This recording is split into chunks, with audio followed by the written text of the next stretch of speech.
right, I will call the meeting for May the 4th, 2017 to order. Again, remind everyone that this is one of our many budget work sessions for the upcoming budget for fiscal year 18, which will start July 1st, 2017 and run through June 30th, 2018. And we have a agenda, some different items to discuss, to hear from some of our department heads and constitutional officers. And while I appreciate the members of the public that came out this morning at 8 a.m. To listen, I also will remind you that there will be no public comment during the meeting. You'll have an opportunity, you can comment if you'd like, during our next regularly scheduled council meeting next Tuesday, May the 9th, during the non-agenda item session. And we'll also be holding a public hearing on May 23rd, at which time we invite and anticipate comment from the public at that point. So, with that being said, the first item on the agenda is an update on assessment values by the Commissioner of Revenue. Mr. Fry. Mr. Mayor, members of council, citizens of Bristol, I have some good news to present to you today based upon some revised projections, but I want to say a few words first. This has been a very difficult year for our real estate department. We have a new assessment firm after 30 years of having been assessed by Blue Ridge Mass Appraisal. And keep in mind, this is a process that only comes along once every 4 years.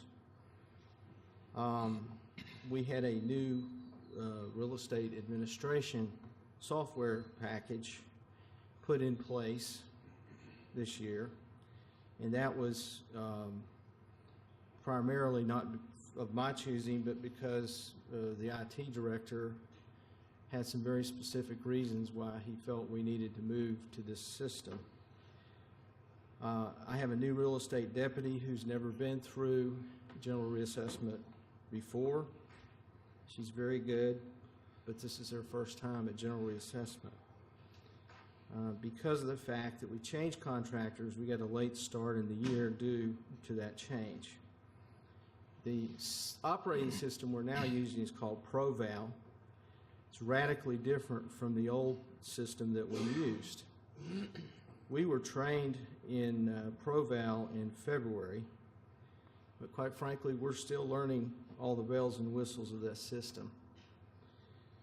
And one of the final reasons this has been a difficult period for us is that we have seen almost 4 times the number of real estate appeals that we've seen in my 16 years as commissioner.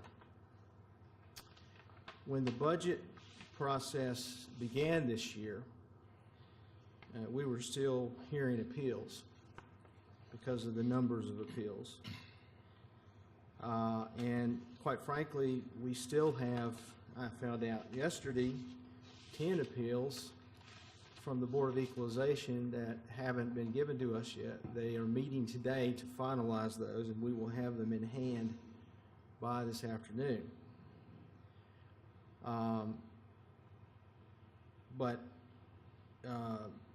And I would also mention this is a little different in another respect, because during most of the years I've been commissioner, the budget's been passed in June. And this year we're passing the budget early in May. Not that that's a bad thing, but it's a different thing. On Tuesday morning at 12:55 p.m., I received an email from city manager asking me to give her a complete count of the taxable assessed real estate values in the city. At that time, I had just gotten off the phone with Randy Eads, our city attorney, discussing the legal implications of the real estate issues at the Falls. And we had entered into an understanding between us and the city manager has since agreed to resolve that issue. But until that could be resolved, those values couldn't be inputted into the system either. We immediately, Tabitha needed this information right away. She had a budget hearing that night. So we quickly put the values in ProVal and ran the program. We didn't go through checking all the settings in the system before we ran the report like we usually do because of time constraints. And when the system showed that there was a $2 million shortfall, I was, to say the least, shocked. This did not make sense from what I had seen of the appeals, despite the unprecedented number of appeals this year. Tuesday was a crazy day. We had no time to check the result we gave to the city manager before we gave it to her. Upon reflection, the entire night, Tuesday, I began to realize there was a serious error. So yesterday, we went through the entire checklist of ProVal. We went through the entire process of the data, and we found an error. We reran the report.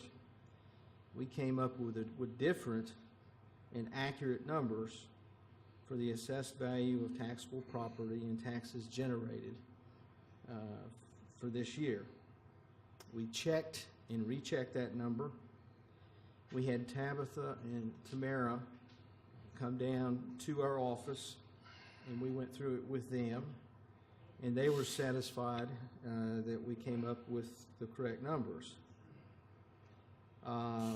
We are certain these numbers are correct, subject to the 10 pending Board of Equalization appeals that we will receive this afternoon.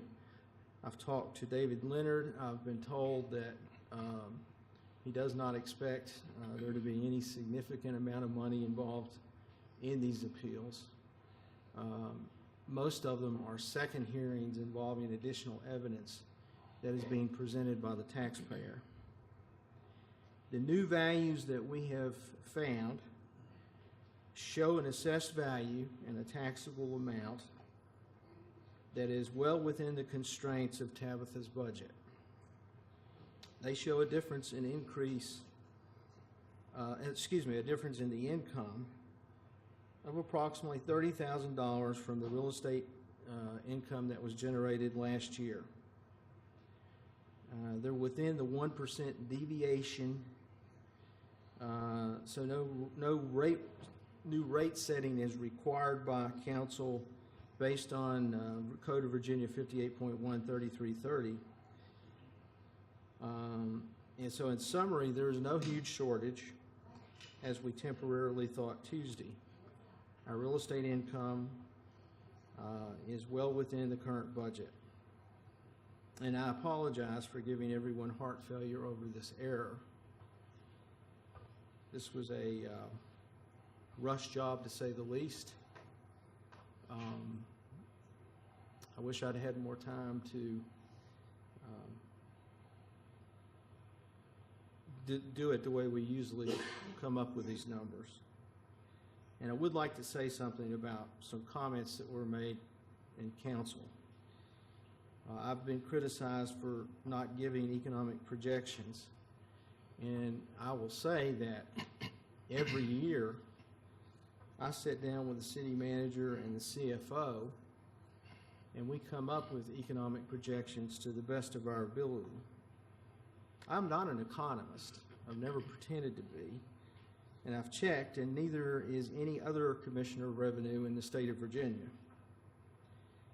I looked at the statute on statutory duties for commissioner of the revenue. In no statute in the code does it state the commissioner should provide budget projections.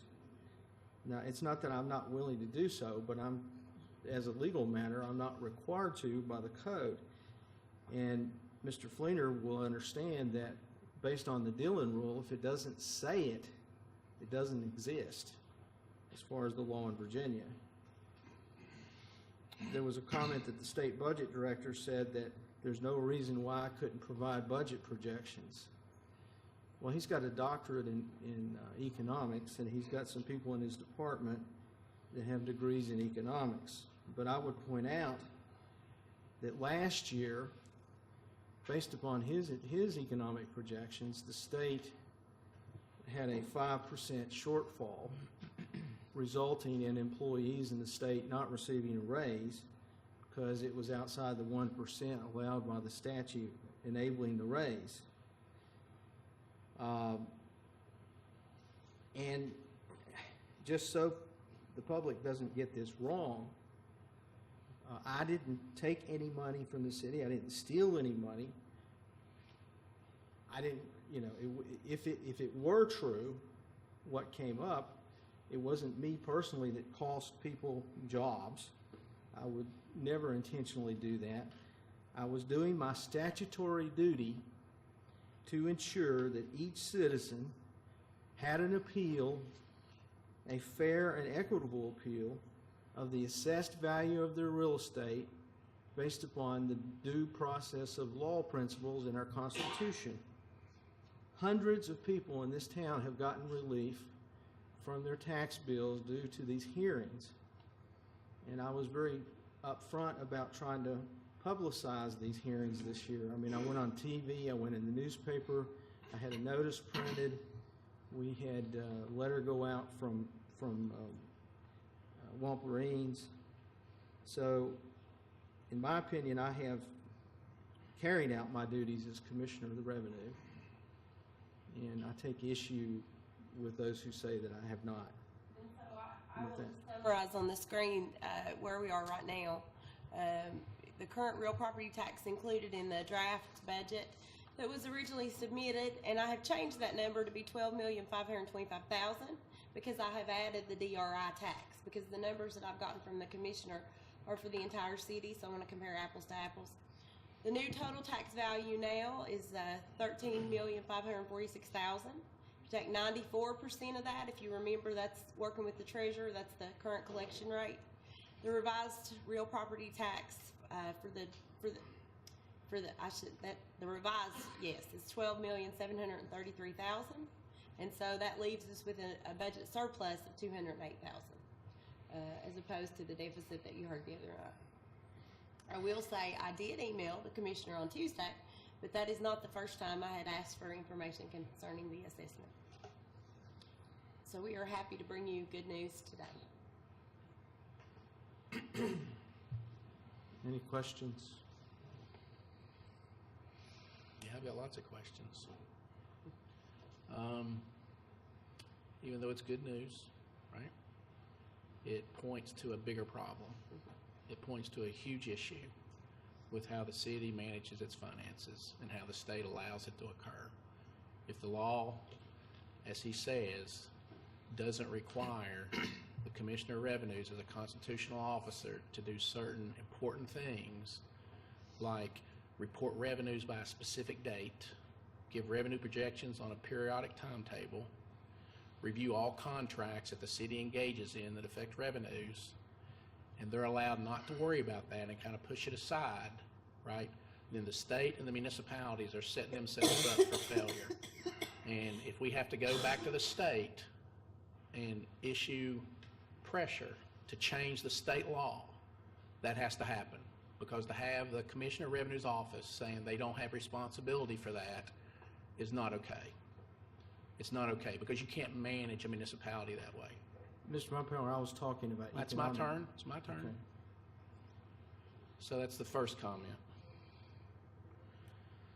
Software installs, not reviewing contracts,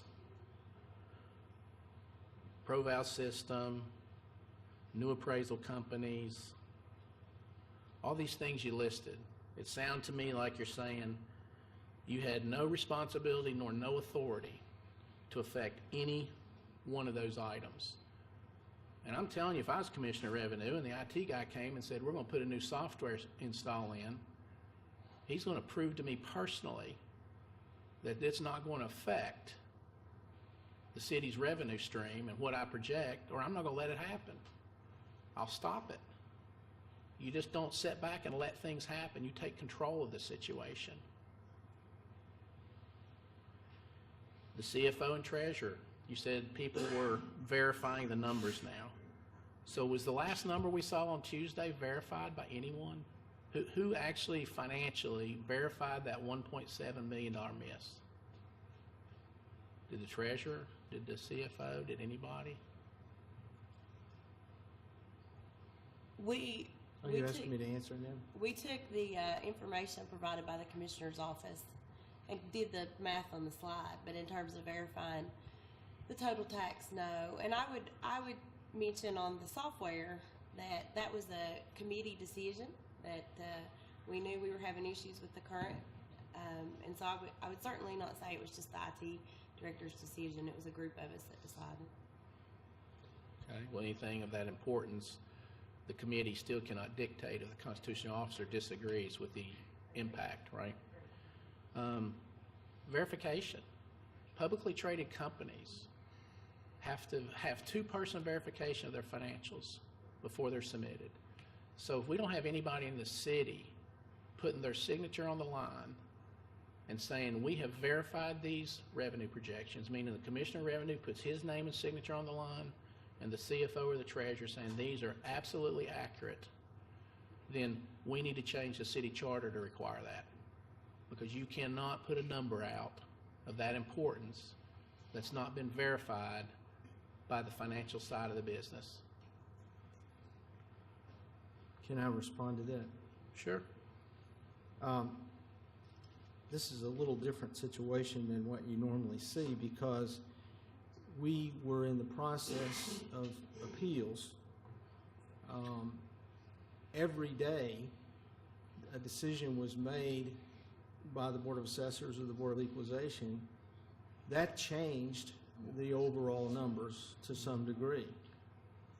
And as I said, we still have 10 appeals out there, or even today. I expect them to be very minor and certainly well within any deviation that would cause any problems with the budget. But I can certify a budget when the appeals have been completed. But until the appeals have been completed, I can't certify numbers because they change every day. They're continually changing. And quite frankly, it would make sense. I could have, I talked to David Leonard. He said he would have all the numbers from all the decisions he's made at the Board of Equalization by Wednesday. If we had waited till after I got all the numbers in, I would have had something certified and checked, and I guarantee you. But they were continually changing. And yeah, what you said, you mentioned a number of things that I said I didn't have the responsibility for. Some of those things, I don't recall exactly what they were. Some of those things I do have a responsibility for. What I was talking about specifically was the responsibility to make economic projections. Now, I have done it anyway. I've done the best I can. But I'm not an economist. I don't have a doctorate in economy like the budgetary chief that you talk to. And he gets his numbers wrong all the time, too, by the way. It doesn't take an economist to do revenue projections. It takes good, solid financial people that understands the history of the revenue stream of this city, right? That has the ability to get on the phone and talk to the Commissioner of Revenue at the state level and start going through the numbers, even if you have to drive to Richmond, and you spend time doing that until you understand where the numbers are and how they've trended over the last 5 years, and you project them over the next 3 to 4 years. It's really not that hard of a process, and it does not take someone with a PhD in economics to do that. One of the biggest, I think, variables in terms of the economy in this area right now is the mass number of people who are frequenting the Pinnacle. it seems to be increasing almost at an exponential rate. I've seen it in the numbers that I look at from businesses. I've heard it from businessmen. I live in Exit 7. I drive through that area all the time. I look at the parking lots and I compare them with what they were 2 years ago, and there's a significant decrease in traffic, a significant decrease in the cars that I see parked. What's this got to Those do are with what we're things. talking about? I don't know. I got a couple more comments. We're going to wrap this up. Tuesday night should have never occurred. Okay? It should have never happened. And so if you sitting there saying that the numbers weren't ready to be verified, They really weren't. then you come in here and say the numbers are not complete and they have not been verified. I did say And they that. won't be verified, so I'm not giving you a number. So you don't throw any numbers up until they've been verified, because it doesn't make any sense to show something that's speculation of that importance. These So the numbers- lesson learned is don't ever do that again. Absolutely. You always have a verified number. Now, the excuse of this appraisal process and this whole review and appeal process has driven this out. You got control of that too. You get the attorneys and the board of review in here, and you have them in front of council, and we'll settle on a timeline. We'll settle on a firm timeline to when this stuff has to be done. And we'll pay overtime on Saturdays if that's what it takes to get it done. So you can't say that that process just goes and you have no control over it. You have control over that too. But you got to take control of the situation. My issue is I'm not seeing any control of the situation. I'm seeing kind of a hands-off, it's not my job, I don't have anything to do. That's my problem. I'm not And I can saying- read right through it, and I don't know if I'm the only one reading through it, but I have no patience for that. This is important stuff. The city's jobs, the city's revenue stream, the city's viability for the next 2 to 5 years is at stake on these numbers. This is Absolutely. not something we just laugh about. And to throw up numbers that aren't accurate, I mean, how do you even do that? I mean, I don't get that at all. Well, it really shouldn't be done until the appeals are completed.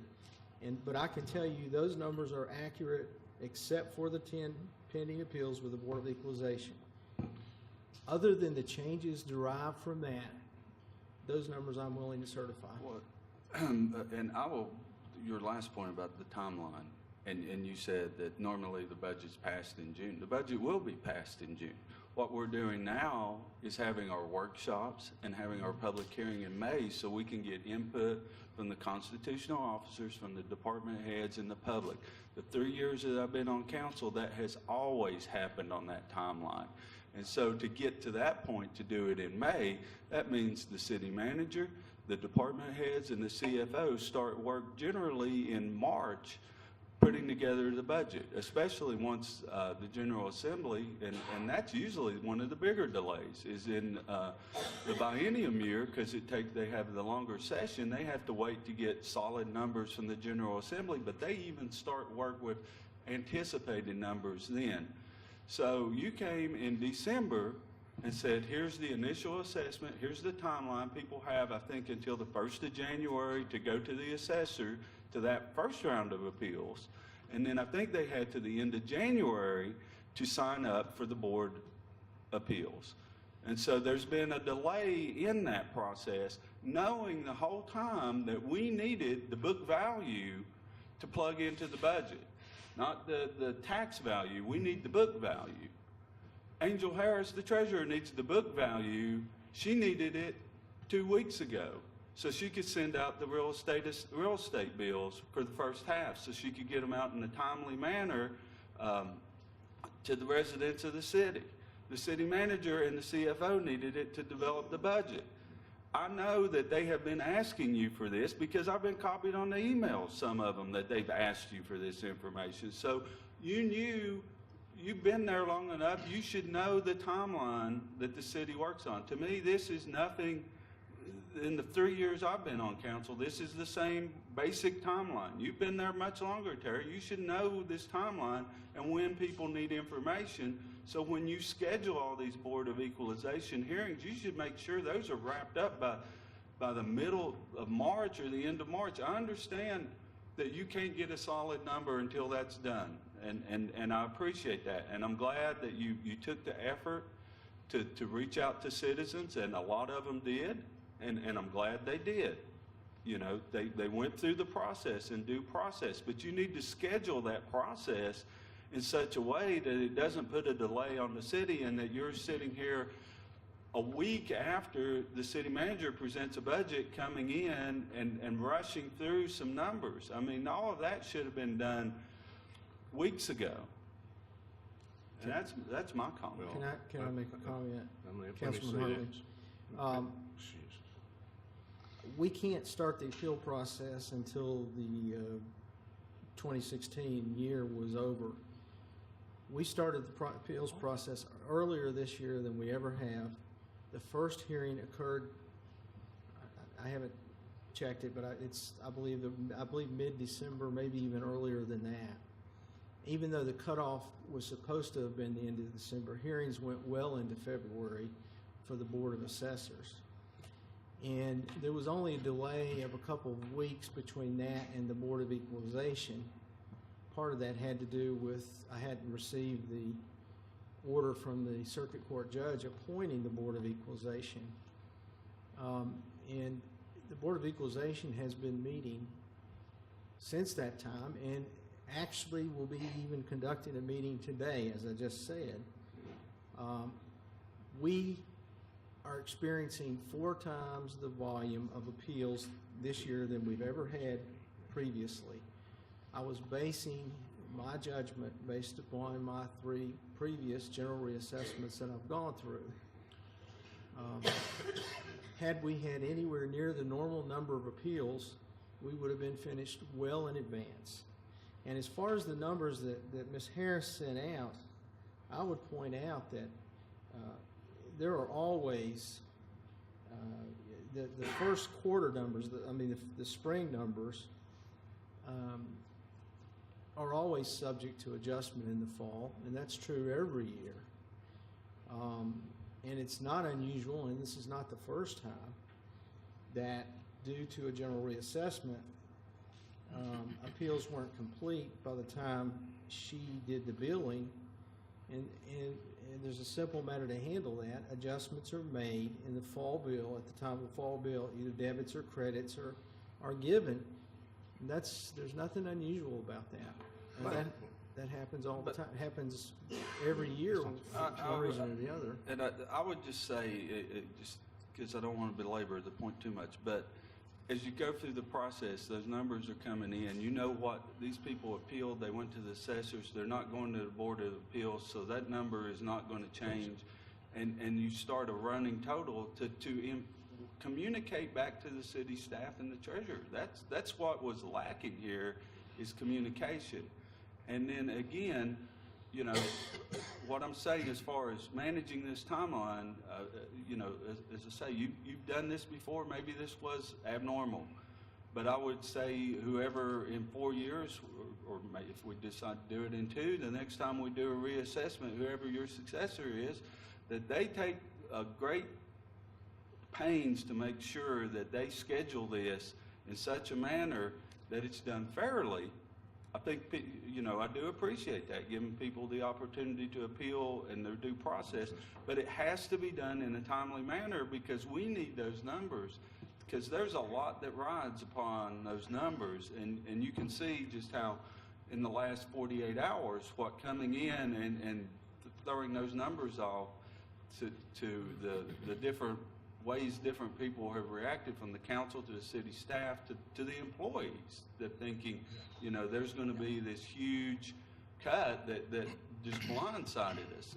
And so now that's not the case. And I think a lot of that can be done with better upfront manage, and I think that's part of Councilman Mumpower's point, but especially managing that timeline, because it's just like the budget process. We sat down and said, when do we need to get this from council? Well, we have to say, okay, it has to be enacted by the end of June. So to do that, we need a first reading, a second reading. Those have to be advertised. We have to have a public hearing. That has to be advertised. We have to leave time for these workshops.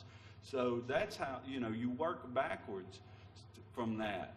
You know, I don't know when you thought you needed to get that final number, but I would have suggested it should have been at least working with the city manager a couple of weeks before she made her budget presentation to council. So, you know, if she could have said, I need this final number by mid-April, then you start working back in terms of those appeals. And if you got more people coming in, you work, like Councilman Mumpower said, you find a way to work around that, because we need that number so that we can do the due deliberations and know what we're facing. I don't disagree with almost everything you've said, and I think there's lessons that my office has learned from this experience. Hopefully, we'll never be in a situation where all these things come together that causes such a crunch that we've had this year that we've never had before. I've never had this problem before. It's never been an issue at all. Mr. Fry, let me say this briefly. It sounds to me, and I hope you're not saying this, that it almost sounds like I got a call from Tabitha Crowder on Tuesday, and we needed numbers, and you put together the numbers in before whatever time it was that day. And that's how it sounds. Now, it may not be the case, but that's how it sounds. Like the first time you've heard about this was Tuesday. I'm just saying, that's what, and if you really read between the lines, it sounds like, even though you know you've had to do this every year for 16 years, and now it's been new software that you got in February. It was, didn't know how to operate it or glitch. There's been a new appraisal company, multiple more appeals, and so forth and so on. And, but the point I'm making is I happened to be in two departments yesterday, one small in this city and one relatively large. And you know what the managers of those organizations in this city were doing at 11:30 yesterday? They were working through how they were going to cut. Now, instead of being able to do the jobs that they're supposed to do, yesterday on Wednesday, and I'm sure that went across many departments, I'm sure the police department, I'm sure it went across the fire department, you took not only a budget meeting, an easy, simple thing to do is, I don't know. You could have come in here and said, Jeepers, these things happen. I'm not prepared to give you something that's close to X maybe. But instead, we got numbers that were shocking. And we as a council to work on this year's budget, we lost a night that we could have been working on a budget. And, I really think, as a citizen of Bristol, that you really owe the employees and the people that came here an apology. I really do believe that. I just did. Well, I think you ought, when you see them out, every employee, I think you need to tell them, because I saw faces that were long yesterday. And thank God I ran into you at the courthouse when I was filing something yesterday, because I was able to pass on to a couple places, hey, let's just hold off. This might not be right. Don't do anything yet. I went around so I got to be a messenger. I went around the courthouse and told them as soon as I found out. So, but that's my biggest concern. And emotions were pretty raw Tuesday. I understand that. And everything, but it's only because Jesus, I actually almost had tears in my eyes, because I was afraid we were going to have to lay off some of the best people we got. Me too. And that broke my heart. Me too. And it broke everybody else's here's heart. And please never let this. Whoever wins this election, maybe it ought to be a training class, and using the videos that we've had from these past two nights, and simply say, don't let this happen again. That might be the best training session ever. That would be a good case study. But let me mention a couple things real quick. Number one, after we were trained on ProVal, Lisa Hartman, my real estate deputy, made changes from the appeals. Every time she got an appeal in, she made the change that day. So we were tracking the appeals as much as possible. But I might add that, keep in mind, it's not my office that's doing the appeals. It's separate bodies. It's, in one case, it's Wamplerines, and in another case, it's the Board of Equalization. I can't control how fast they move on their appeals. That's subject to their schedules and their ability to process the appeals. They got a lot more than they expected too. David Leonard will tell you that he was shocked at the number of appeals that he got this year. So I recognize there are things that can be learned from my office. Looking back on it, I wish what I had done. Just come in and say, I'm not really, I can't. Well, that, but, and I also wish that I had given city manager and the CFO a daily count of where we were at. But the point was that the budget was dynamic. It was changing daily.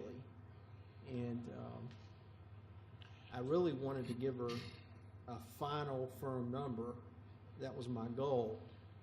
But Just couldn't get there. we couldn't get there. Is there? And I have learned that lesson. I mean, I should have done it Well, differently. I would say, and the final firm number is what we need, and we need to communicate that there's a certain date that has to be here. But I think the point is, as you're moving along and you're getting information from the assessor or the Board of Equalization, if you start seeing, you start out, and that was the point Tuesday night, you started out saying this is high, it's coming in higher, and then all of a sudden you come back with a difference in tax value that would have been $160-some million in assessed value. How do you not see that number? And in the case this time it was just a math error, but I mean, if that was the case, how would you not? You would see that through, it may be, different residential is going to be smaller amounts, but you would start to, as you're keying this in, saying, I put 100 of these in today, 3/4 of them went down. Maybe there's a trend here, and start looking at that so you can communicate. At least, you may not know the number, but what is trending. And I think that is one of the things in these projections and what we're asking, because you have in this other, not the real estate, but in the other things, by law, there's things you can't divulge specific businesses. We understand that, but that you can aggregate it in such a way that really what we need to be looking at are the trends and the amount of the trends. Even if it's not the absolute number, but just which way are things trending, because that helps us then to know, this is going down. We know some things are going down, but at what rate are they going down? How, and you have more insight into that because you can see the individual components that make that up, even though you can't give that information out. And I understand that, but that's again, it's more about that communication and finding a way I to agree. share that information. I agree. The reason I was having so much trouble Tuesday night explaining to you why I didn't see this calamity coming is the numbers that we had Tuesday night weren't the right numbers, and what I was seeing was not anything terribly alarming. I saw there were a lot more appeals than normal, and certainly I could tell that this was going to be an assessment where the value was going to be pretty darn close to what it was last year. I mean, it looked like that, but that was within the confines of our budget. But I do agree with what you said. There needs to be better communication with the CFO and the city manager, and probably, like I said, probably I'm going to recommend to Ms. Barker or whoever wins this job in the election, their general reassessment, that they do a daily communication every time that number changes from an appeal, that they communicate that to the CFO and city manager so this problem doesn't happen again.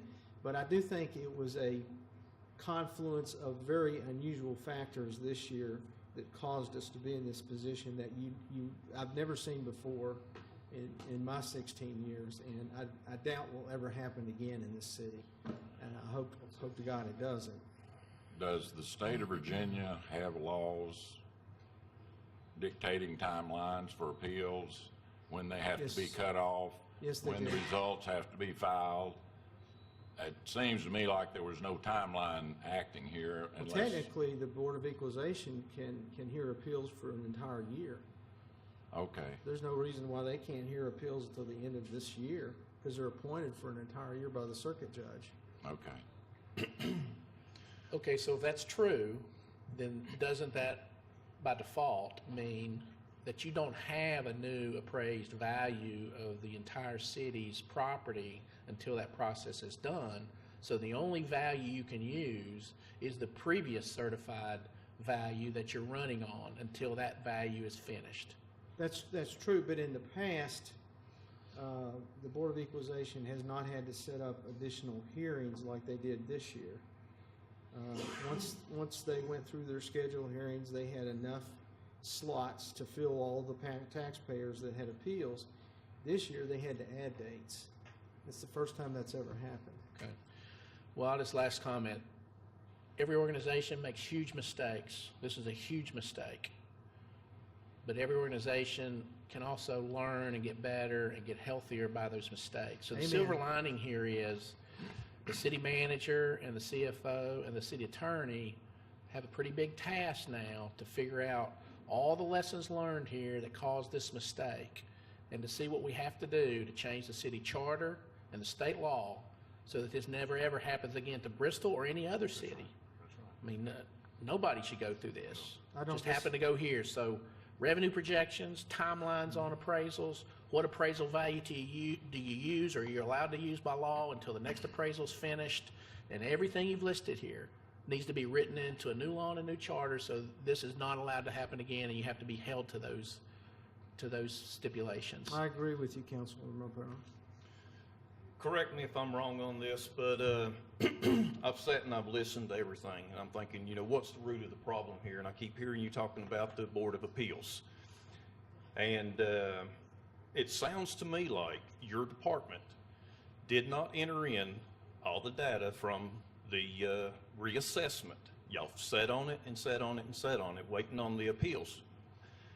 In my mind, if your department had entered the new assessment as it was coming in, you would have got to the numbers that showed you're falling $168 million behind on real estate values, which should have set the light off a long time ago.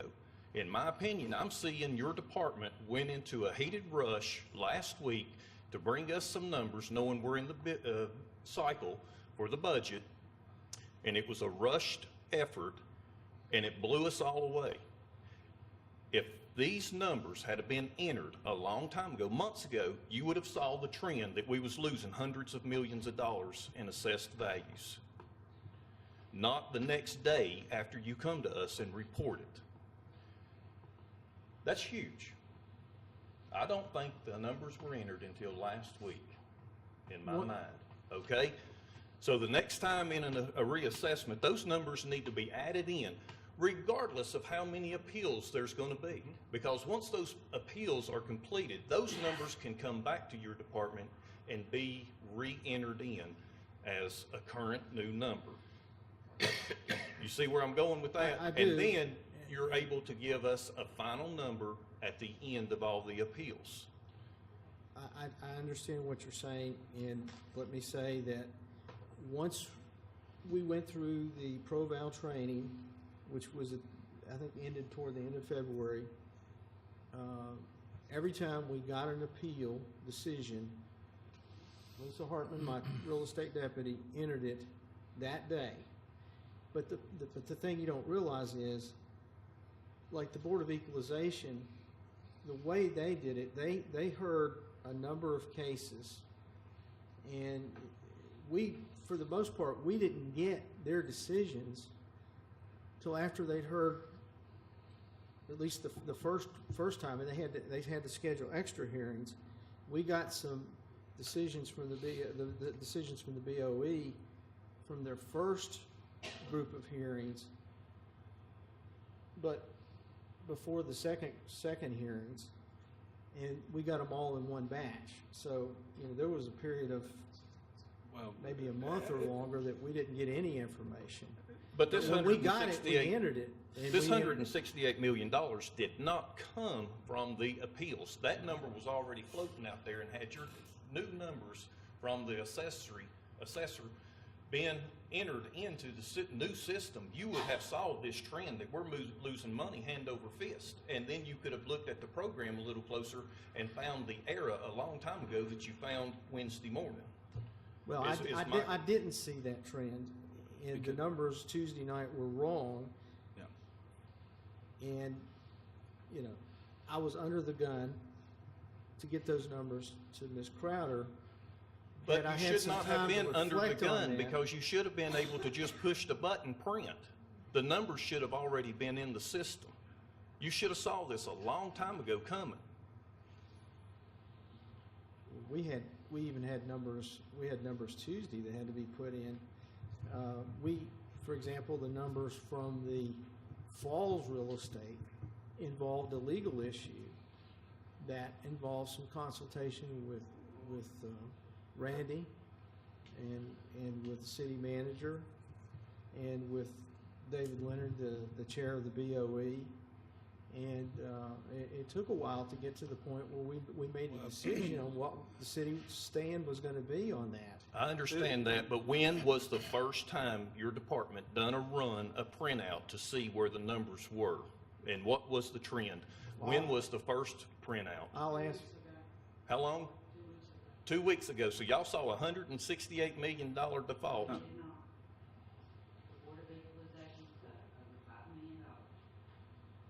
Yeah, there wasn't a trend. Yeah, there So wasn't. that should have told them And- the number they were gonna give us was wrong. 'Cause Yeah. there wasn't a trend of going down, so therefore, when they got a number being that short, they should have said, whoa, this Well, can't be right. Yeah, and one of Because the. we have no trend of And one of the values things dropping. I would think, just sitting here listening to this, is, you have cases that aren't being, I mean, I realize you're relying on a computer system, but sometimes it's good to do this in a spreadsheet. I could set up a spreadsheet, just dump it into a spreadsheet. She has And one. do 3 columns. These real estate properties are not being appealed, so you know that number is going to stand. These are the ones we've got back from the Board of Equalization or the assessor that has been changed, so you can see the percentage of change. These are the ones still outstanding, because you do know which cases they're hearing. They can tell you that, right? That wasn't true of Wamplerines. They But- scheduled their own hearings. But the Board of Equalization, like these 10 cases, you would know which properties, the amount. So you can see, so far this year, the trend is they're decreasing property 85% of what it was. So you can make an estimate and let people know, this is just an estimate. As you're going along, then that helps us in the budgeting. Because again, even the budget document we have, what we're going to talk about today and next week, and until we get to the point of first reading on it, it's a fluid document and it's consistently changing, but you need to have the most up-to-date information to make the best decisions possible. And therein is, I think, the biggest problem here is the communication and trying to stay up to date on the information. 2 And I'll weeks leave it ago, at we got that. a whole pile of assessments from the BOE. Lisa entered those. Less than 2 weeks ago. Let's just let it go. Get on 70, with it. we had 75 BOE decisions week and a half ago. Those were entered immediately. But I knew that they had more appeals that they hadn't decided, and I knew there were still some out there.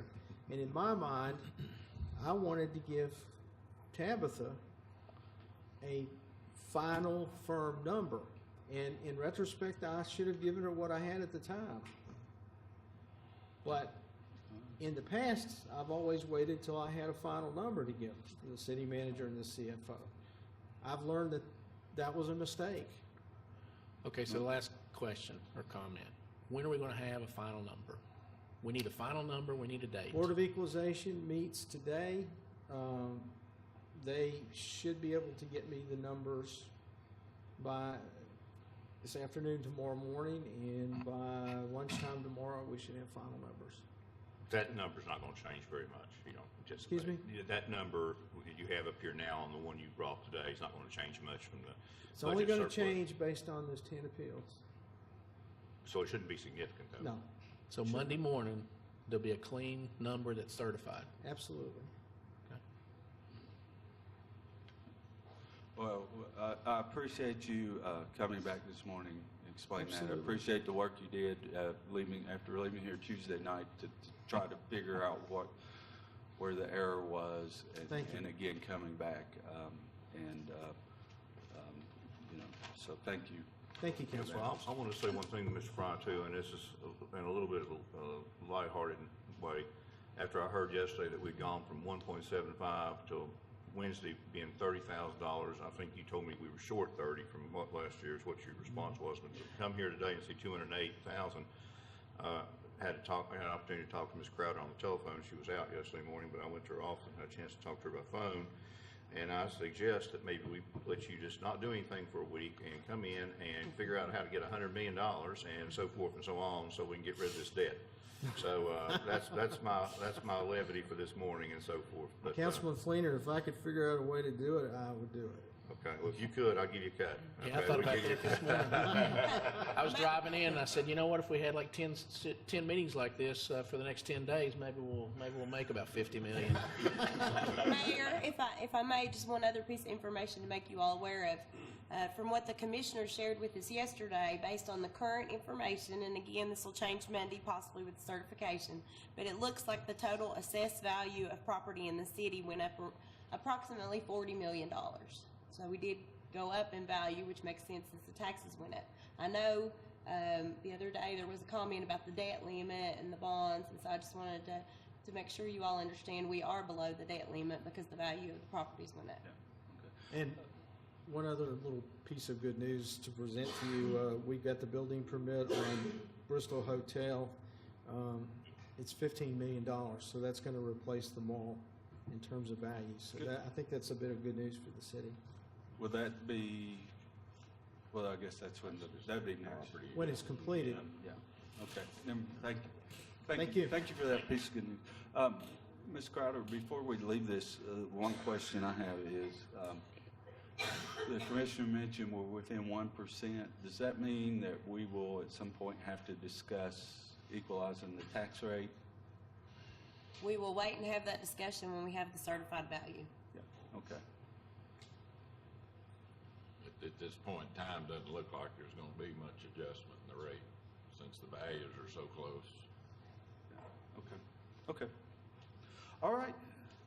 We'll move to item number 2, emergency medical services discussion. And I guess that's Chief Armstrong.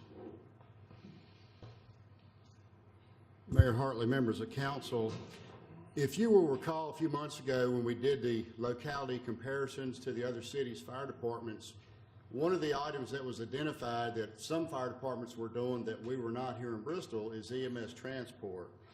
And knowing that every single Bristol firefighter is already cross-trained as an EMT, the idea was born that if we had 2 ambulances, we could assume that responsibility, meaning we could do that service with existing personnel. And the idea was further expanded to think that, or to understand that this could be a source of significant revenue back to the city general fund of at least about $500,000 a year.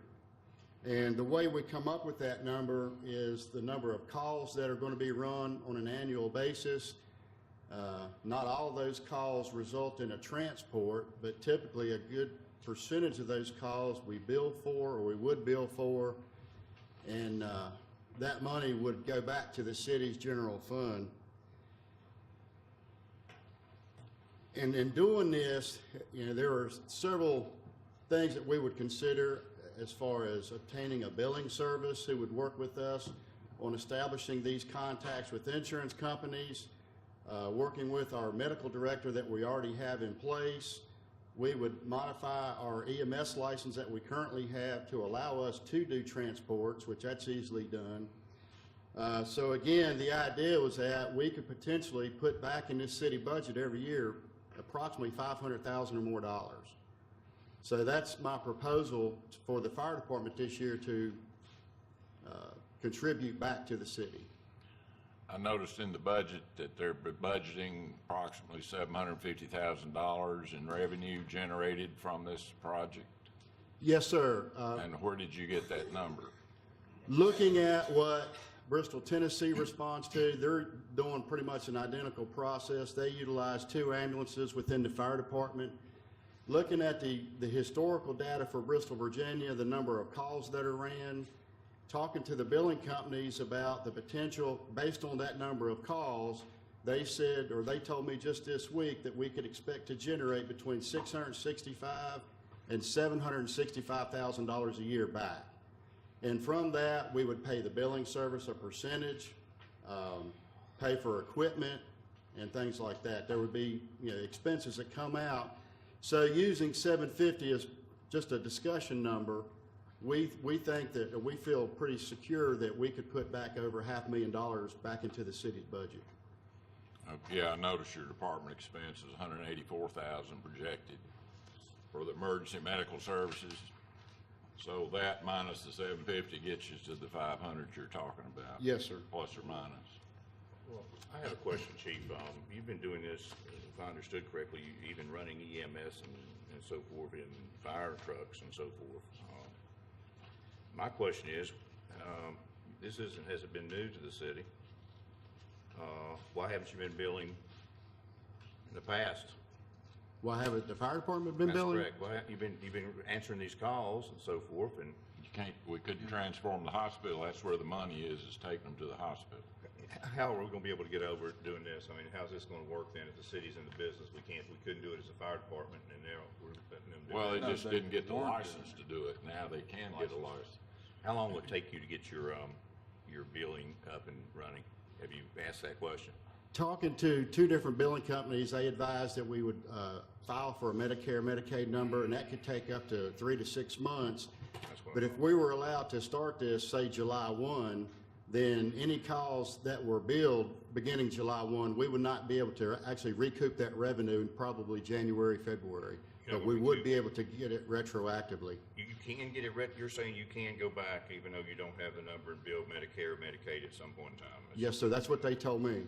So if the application is pending, then you could, while the call's being run, I guess, you could then, once it's confirmed, you could bill retroactive. Yes, sir. That's what they told me. Two different companies told me that. I've never heard that, and I've been in the business enough to know dealing with Medicare and Medicaid, but I'm not going to dispute the fact somebody told you that. But I got a question also for our city attorney. I'm glad you're here, Mr. Eads. Thank you for coming in from a long way from your conference to be here this morning. What about the liability? I mean, what you're basically saying, the way I see this, is the city of Bristol, Virginia is going to have its own private EMS service, and we are actually going to be a vehicle, an arm of the city is actually going to be generating income. They're going to be picking up people, he said, the number of calls, et cetera, et cetera. We're going to be billing state and federal insurance companies for it, potentially private insurance companies. How is this going to expose the city in liability? Let's assume for a moment, here's the purpose of the question. If we went with this proposal, and I think we need to listen to the life-saving crews proposal and so forth too before we make a decision, and look at a cost-benefit analysis of both, but what happens if they are late to a call? And it happens. It happens to volunteer or non-volunteer. And someone says, well, they were late. If they'd been here on time, we called again. They said they're on their way, and something happened. And X, Y, or Z either has a permanent brain injury as a consequence of not getting oxygen, or worse, they pass, or either one's severe enough. And I think that we need to look, before we act here, to the liability aspects for the city in terms of, I know we have sovereign immunity and you can sue up to X point, but if we cast this off and so forth and so on into a subset that it's a profitability thing, then I think you potentially lose that sovereign immunity issue and there's exposure. So, I'm asking the city attorney to please give us a legal opinion about how this is going to affect us from a liability standpoint before we proceed. It sounds great on paper. Anything to generate revenue sounds great on paper, but I think we need to know legally what they can do and our liability as a city before we proceed on anything. And I look at it, I don't know about profitability, more about recovering costs. 'Cause Okay, I mean, yeah, okay. I mean, Okay. well, but I mean, and especially in this case, they are running these calls anyway. This is just a way to recoup a portion of the costs that they're expending regardless. So, That's true. And we've been obviously doing some of this without getting any kind of reimbursement. yeah. Yeah, I mean, we've been training for years, so we spent many thousands of dollars training all the firemen for EMT work. So it's really ends up being a return of investment. Mr. Cleaner, in regards to the liability question, I think, as long as we all understand my answer right now is a hypothetical. Yes. Without, You don't remember all the laws yet? You didn't get it up on the little computer real quick? I don't think the liability issue would be any different than what we have with police and fire as we have right now. I mean, if we take your hypothetical that EMS was late, someone got hurt, that's no different than if a 911 call comes in and says there's an intruder in my home and it took police 15 minutes to show up. I mean, so With the exception, Mr. Eads, that we're billing, this would be billing an insurance company, private or potentially public, Medicaid, Medicare, whatever. So when the police show up and so forth, they're Well, not getting reimbursed for their you're not, still costs. not getting reimbursed, but all because you're not getting reimbursed doesn't mean that you can't be held liable for an act of your employee or a non-act of your employee. And so regardless of whether or not you're getting paid for it by an independent party, there's still, when you're taking a duty to do something, whether it's police, fire, or EMS, you know, you've got a duty to execute that, hopefully without negligence or gross negligence. And I don't think we'd be in any different position just from a general standpoint by having EMS services than what the liability we have now with fire or police.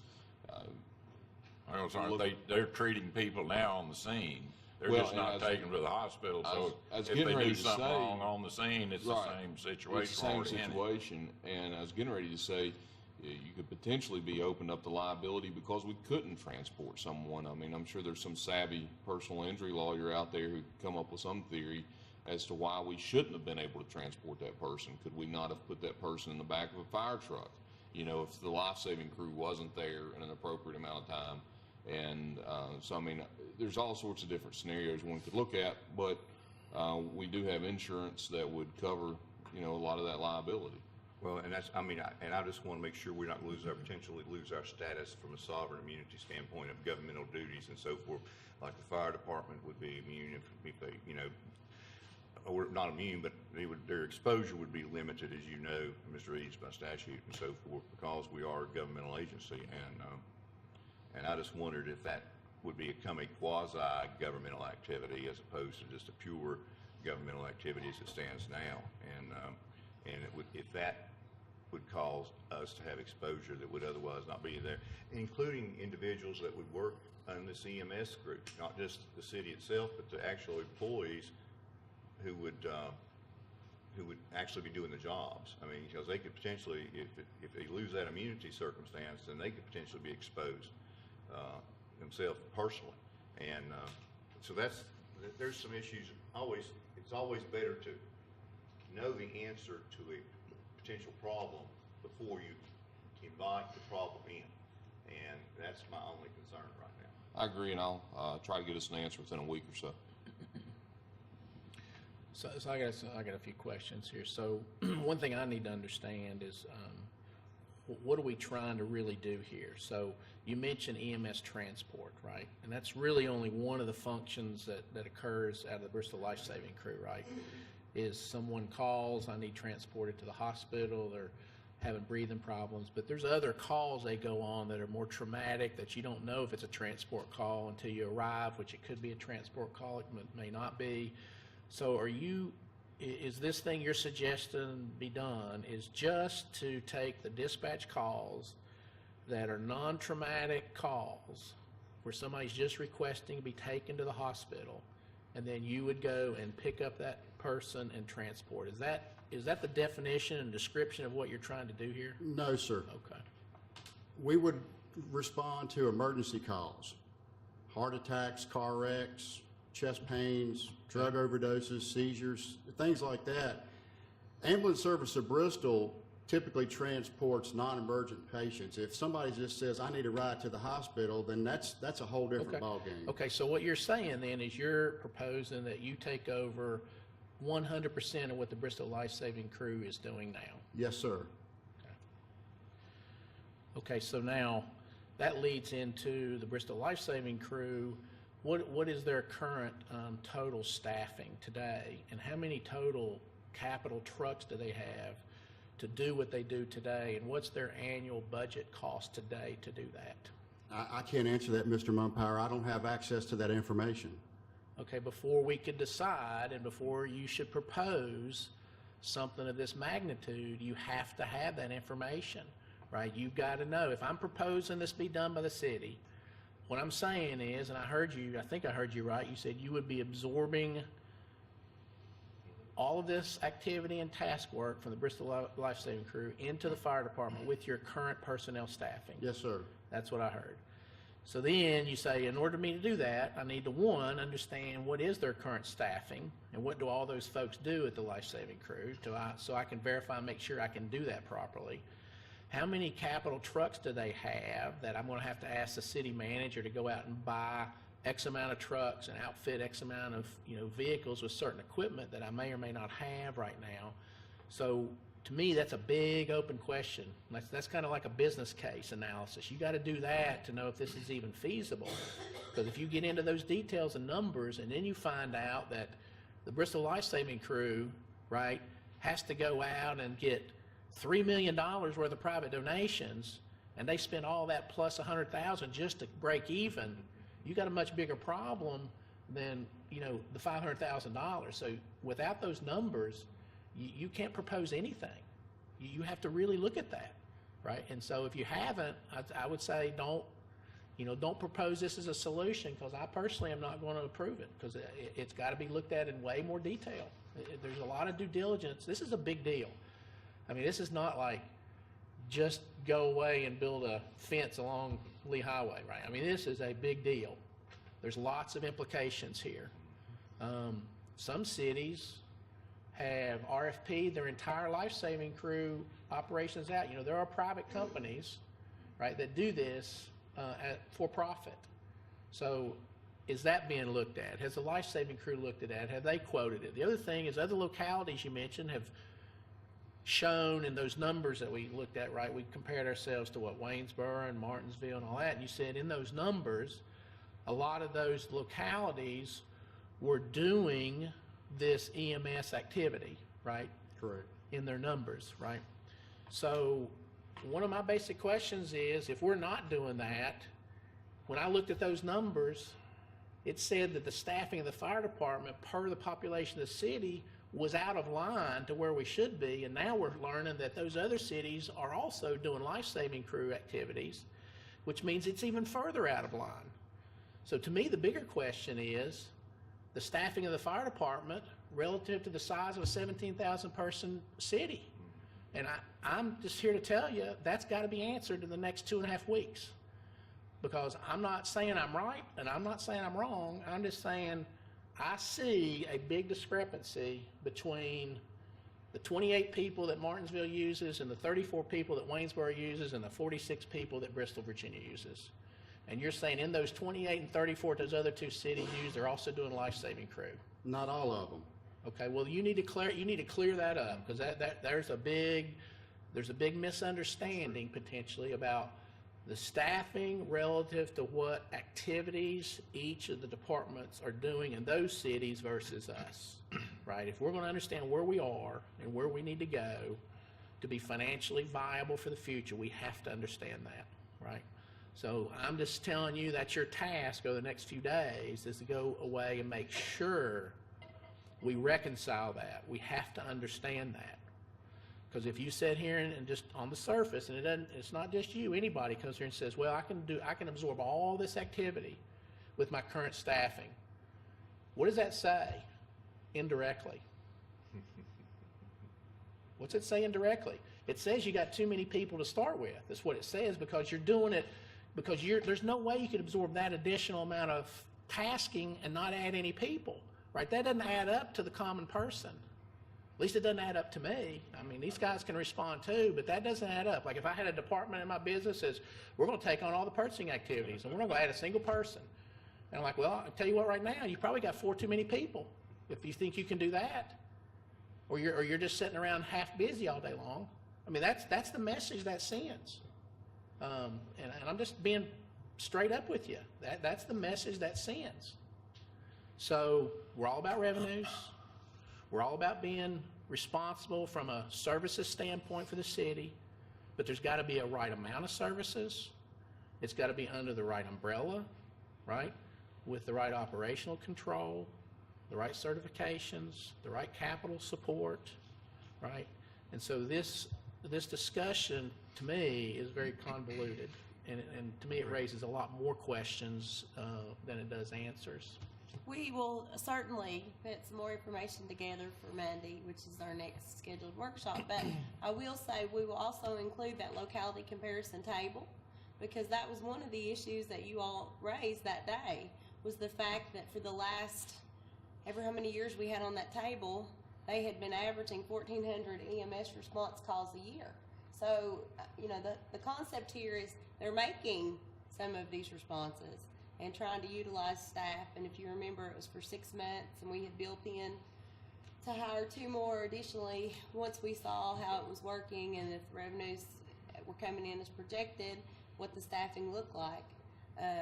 You know, the concept was to do, well, anyway, we can get into all that Monday. We'll be happy to have more information. Let me ask you, Ms. Crowder, if it's possible. I noticed there's members of the Lyceum crew that were present. They've been here for the last couple of meetings, I think, different ones. I guess some are working today. I would like for them to also, you know, enter into discussions in this. And Mr. Rumpire asked some questions about the equipment that the Lyceum crew already has in place. Mm-hmm. They've been doing this for 70 years. I mean, I'm sure they've not been perfect. Like any other organization is not perfect. No one's perfect. But I would like to see what like them to make a proposal too, and so forth and so on, and see, and in terms of their costs. I think Mr. Rumpire is correct. I think we need to see the costs that they have and so forth, and do they have a plan already in place and so forth as far as billing is concerned. And is there the chief brought up, or someone brought, I think maybe it's Mr. Rumpire brought up the fact that there are private services out here that contract out to do this type of work, and we pay, or they get maybe they don't, it doesn't cost the city anything. They make their money from, you know, coming in and having a capital investment, hiring EMS people, and so forth and so on. So, you know, just because it's a proposal from a department, and I thought about this too. They haven't been able to cross the state line. Isn't that kind of funny? Because their liability maybe gets that issue about going into Tennessee to Wellmont from a Bristol, Virginia governmental vehicle may also be an issue that needs to be, in addition, looked at. My personal preference is if it can be done privately. This is my personal preference. If it can be done privately, then I prefer it be done privately. I don't think the city needs to have any more capital investments. I think it's treading a thin line when governmental services like this become basically for pay. And I understand Mr. Hartley's argument is that you're just getting your money back. And I guess it depends on what your definition of it is. And I guess my definition is, do we need to be in this in the first place if we already have an alternative, a viable alternative in the community and everything. And that way it's a win-win for the citizens of Bristol, Virginia. That's just what I'm saying. If we could, is the EMT training required by law for firemen? No, sir. Okay. That's all I need to know. Not to be in our fire department, if that's what you're asking. No, I If mean, it's- we have them all trained as EMT. Was it necessary by any kind of law? That's just a local standard. It's been around before my time. Yeah, okay. But it would be required to do this transport. I understand that. I mean, we're already making the calls, and we're just not taking them to the hospital. So, I mean, nothing would change.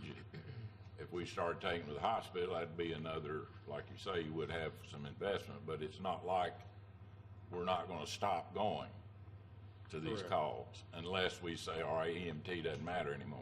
Well, that's not And that's a necessarily. possibility. Well, I would disagree that, I think it's obvious it's a good thing. I'm sure there are policemen here that are EMT trained also. And, I'm assuming that there are people that actually work here at City Hall that have EMT training. I mean, it's not like it's something that is, just in a sanctity only of the fire department. And, Well, it certainly is not as extensive as a fire department's training. training's training. I don't know if they have as many. Are you talking in terms of numbers, or are you I'm talking? not talking about doing mouth to mouth or that kind of thing.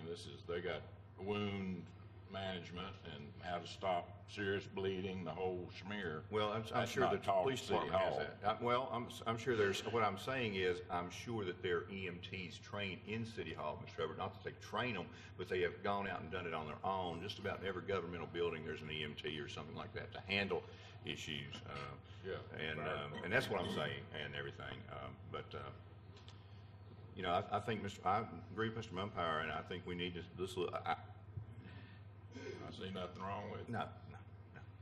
Just Well, I mean, more just information. as an example, if you, we haven't talked to life-saving crew, but let's say the life-saving crew says, if you do this, our equipment's going elsewhere. It's not going to be available for sale, and they could do that. Then that means you've got to go out and you've got to purchase, a 400,000 or whatever it is, fully equipped vehicle, and put it at each of your fire stations. So you're talking a pretty significant capital investment just to be able to go out and respond and to do the transport. And that's why all that has to be understood. It's got to be a clear discussion with the life-saving crew if this were to happen. Do you agree with this? Do you not agree? Would your equipment be available?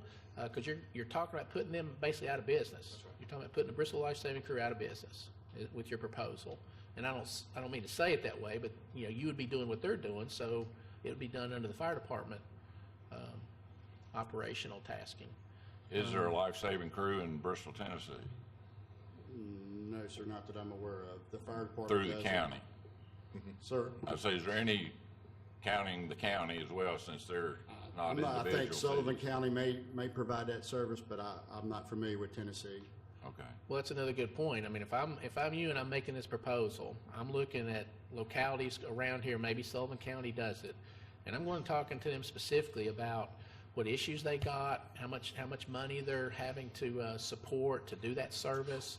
I got to understand the financials in detail before I chew off this amount of, operational tasking. And so they might tell you, we did it about 15 years ago and we shouldn't have done it, and it's bleeding us cash. They might tell you that. And if you do, you're going to say, whoa, wait a minute.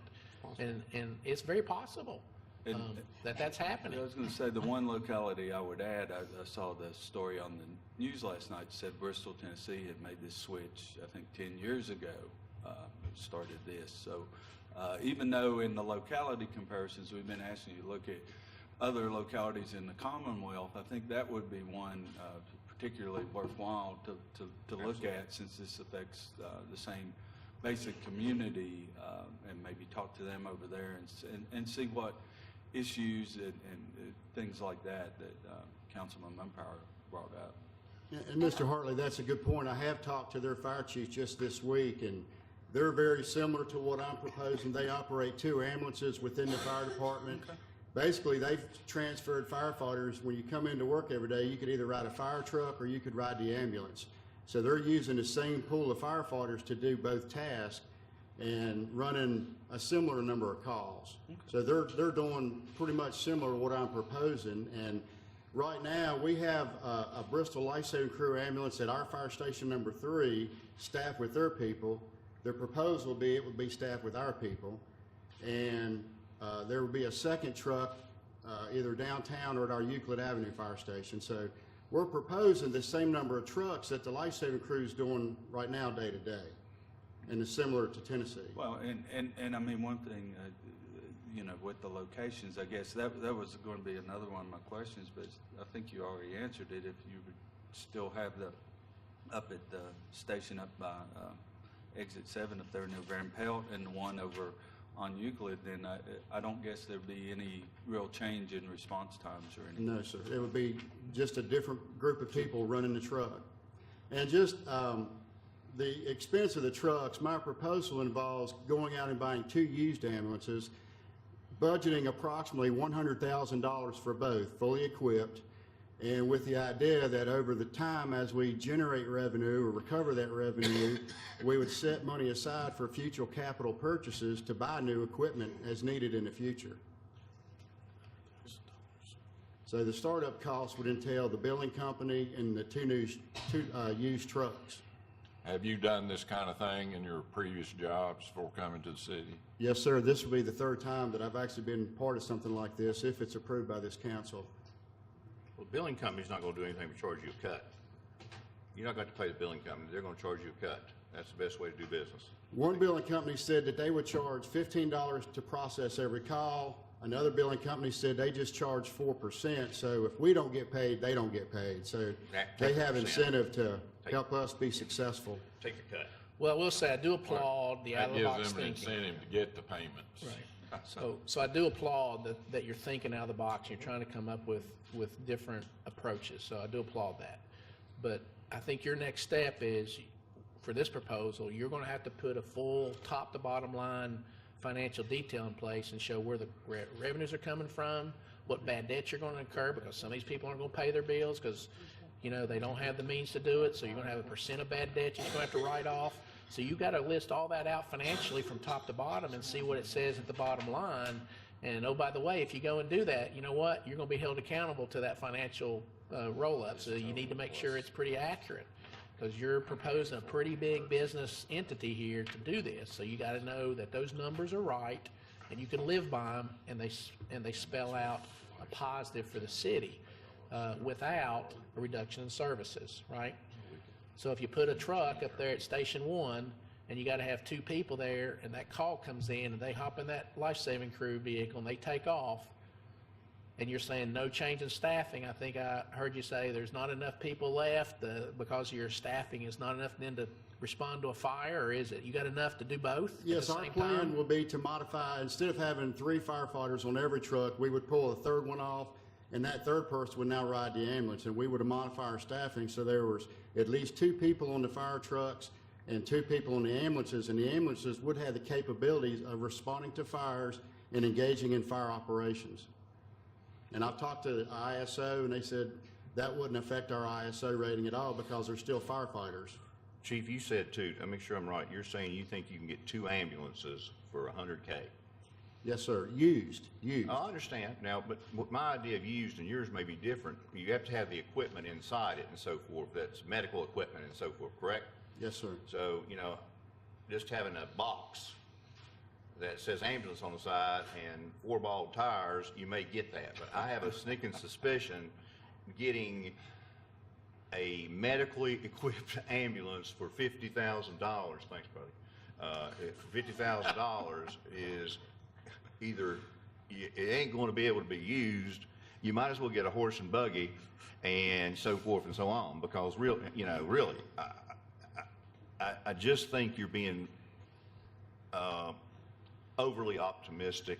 So, and part of the stuff we've asked for tonight, this evening, why don't you also give us some ideas of what, since you, I hope, have looked already to see where you may get these ambulances from, and bring those in and show us how they're equipped inside and out, so we can see that they, in fact, we can get something for $50K, and it's got all the bangs and whistles that an ambulance is supposed to have to do its job. Okay, is that fair enough? Yes, sir. Thank you. And I won't know what the hell I'm looking at when you show me the pictures. I'm not as versed on medical equipment as everybody else. Well, I mean, the only thing there is if it's got old stuff and things like that inside it, and even I've watched enough of those doctor shows on Gotta TV have and oxygen. stuff like that. I mean, to know that if it's, obviously if they've got leeches there where they're going to bleed people, we're probably a little bit. Well, I hope we don't go down that path. We definitely want leeches. Just, if I may, the state does allow, we could apply for state grants for brand-new ambulances, and they typically would allow about $150,000 for a brand-new one.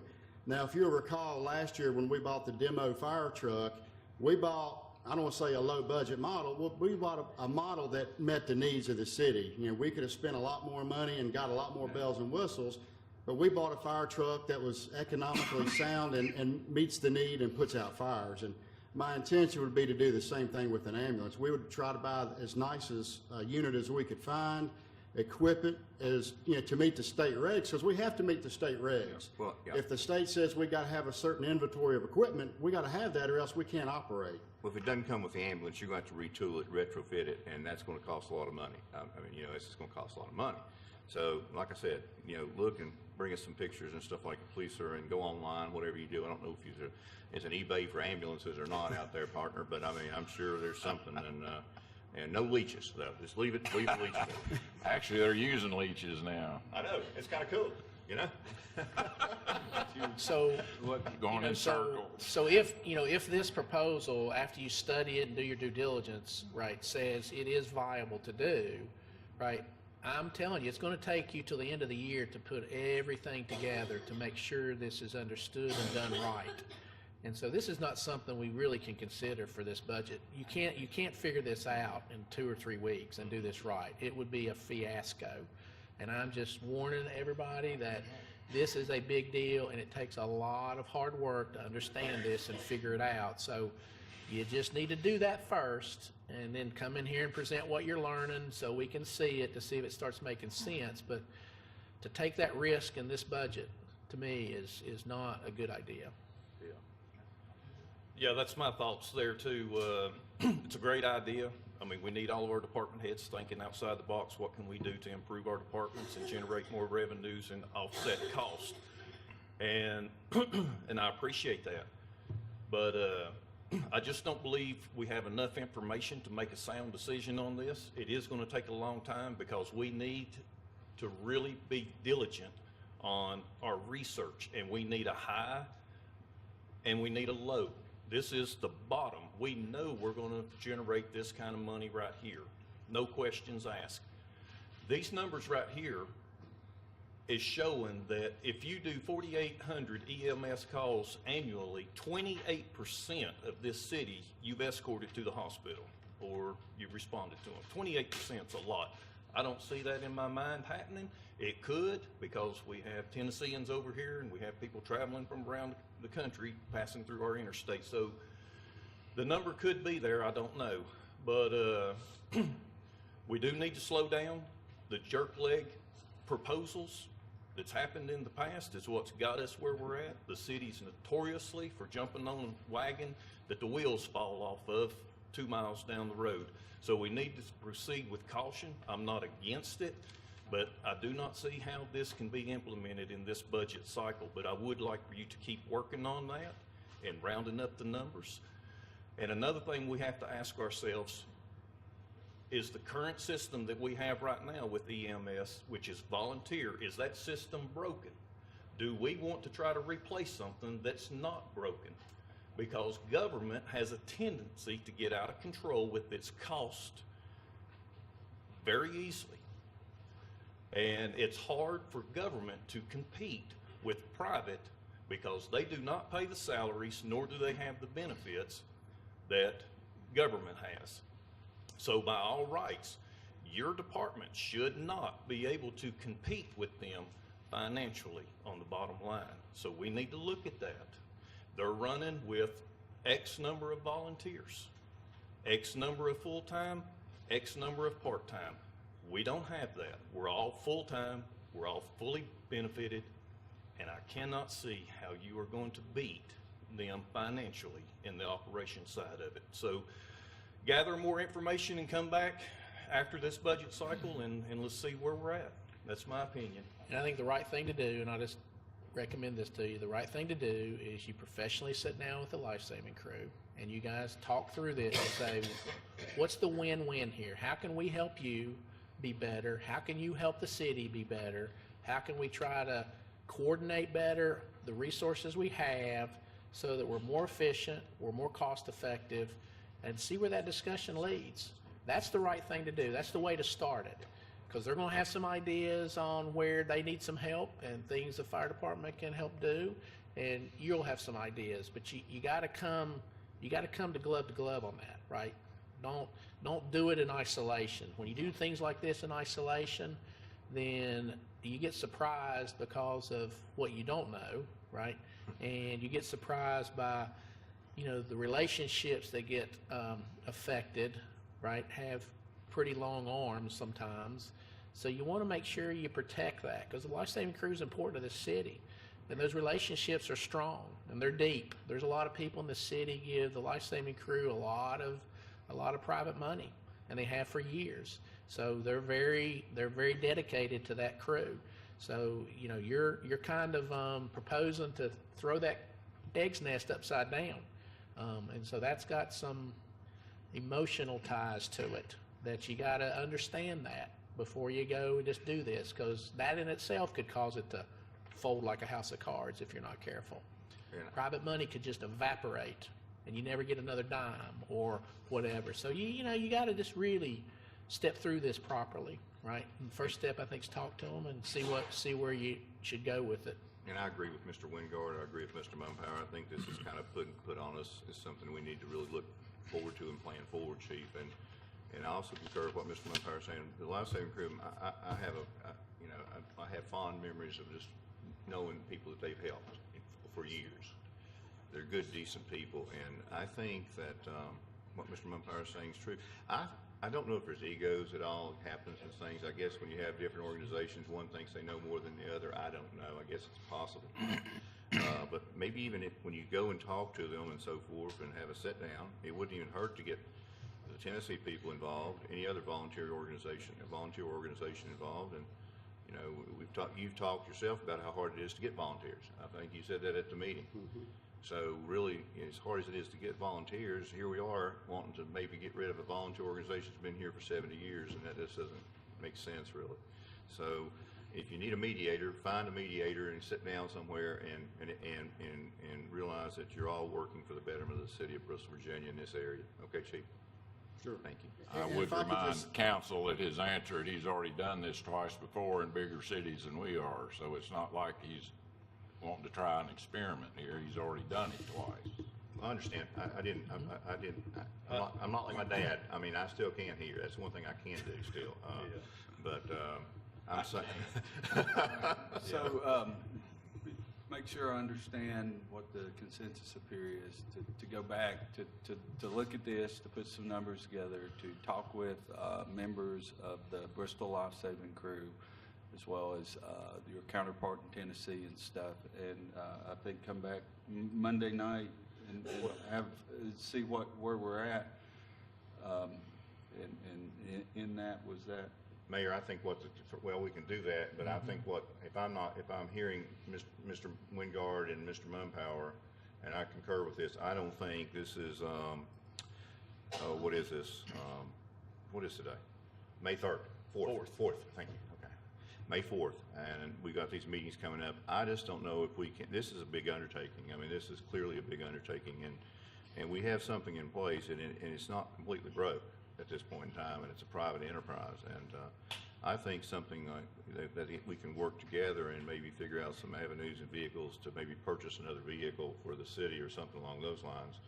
But I don't think that we're prepared to allow them to do what they're asking to do in this budget session. And I guess that's what I'm saying, Mr. Mayor, if he wants to come back Monday night, but I don't think that you have 3 votes here that are not going to consider this as part of the budget. Now, am I missing that? No, you're pretty much We don't spot have on. the time.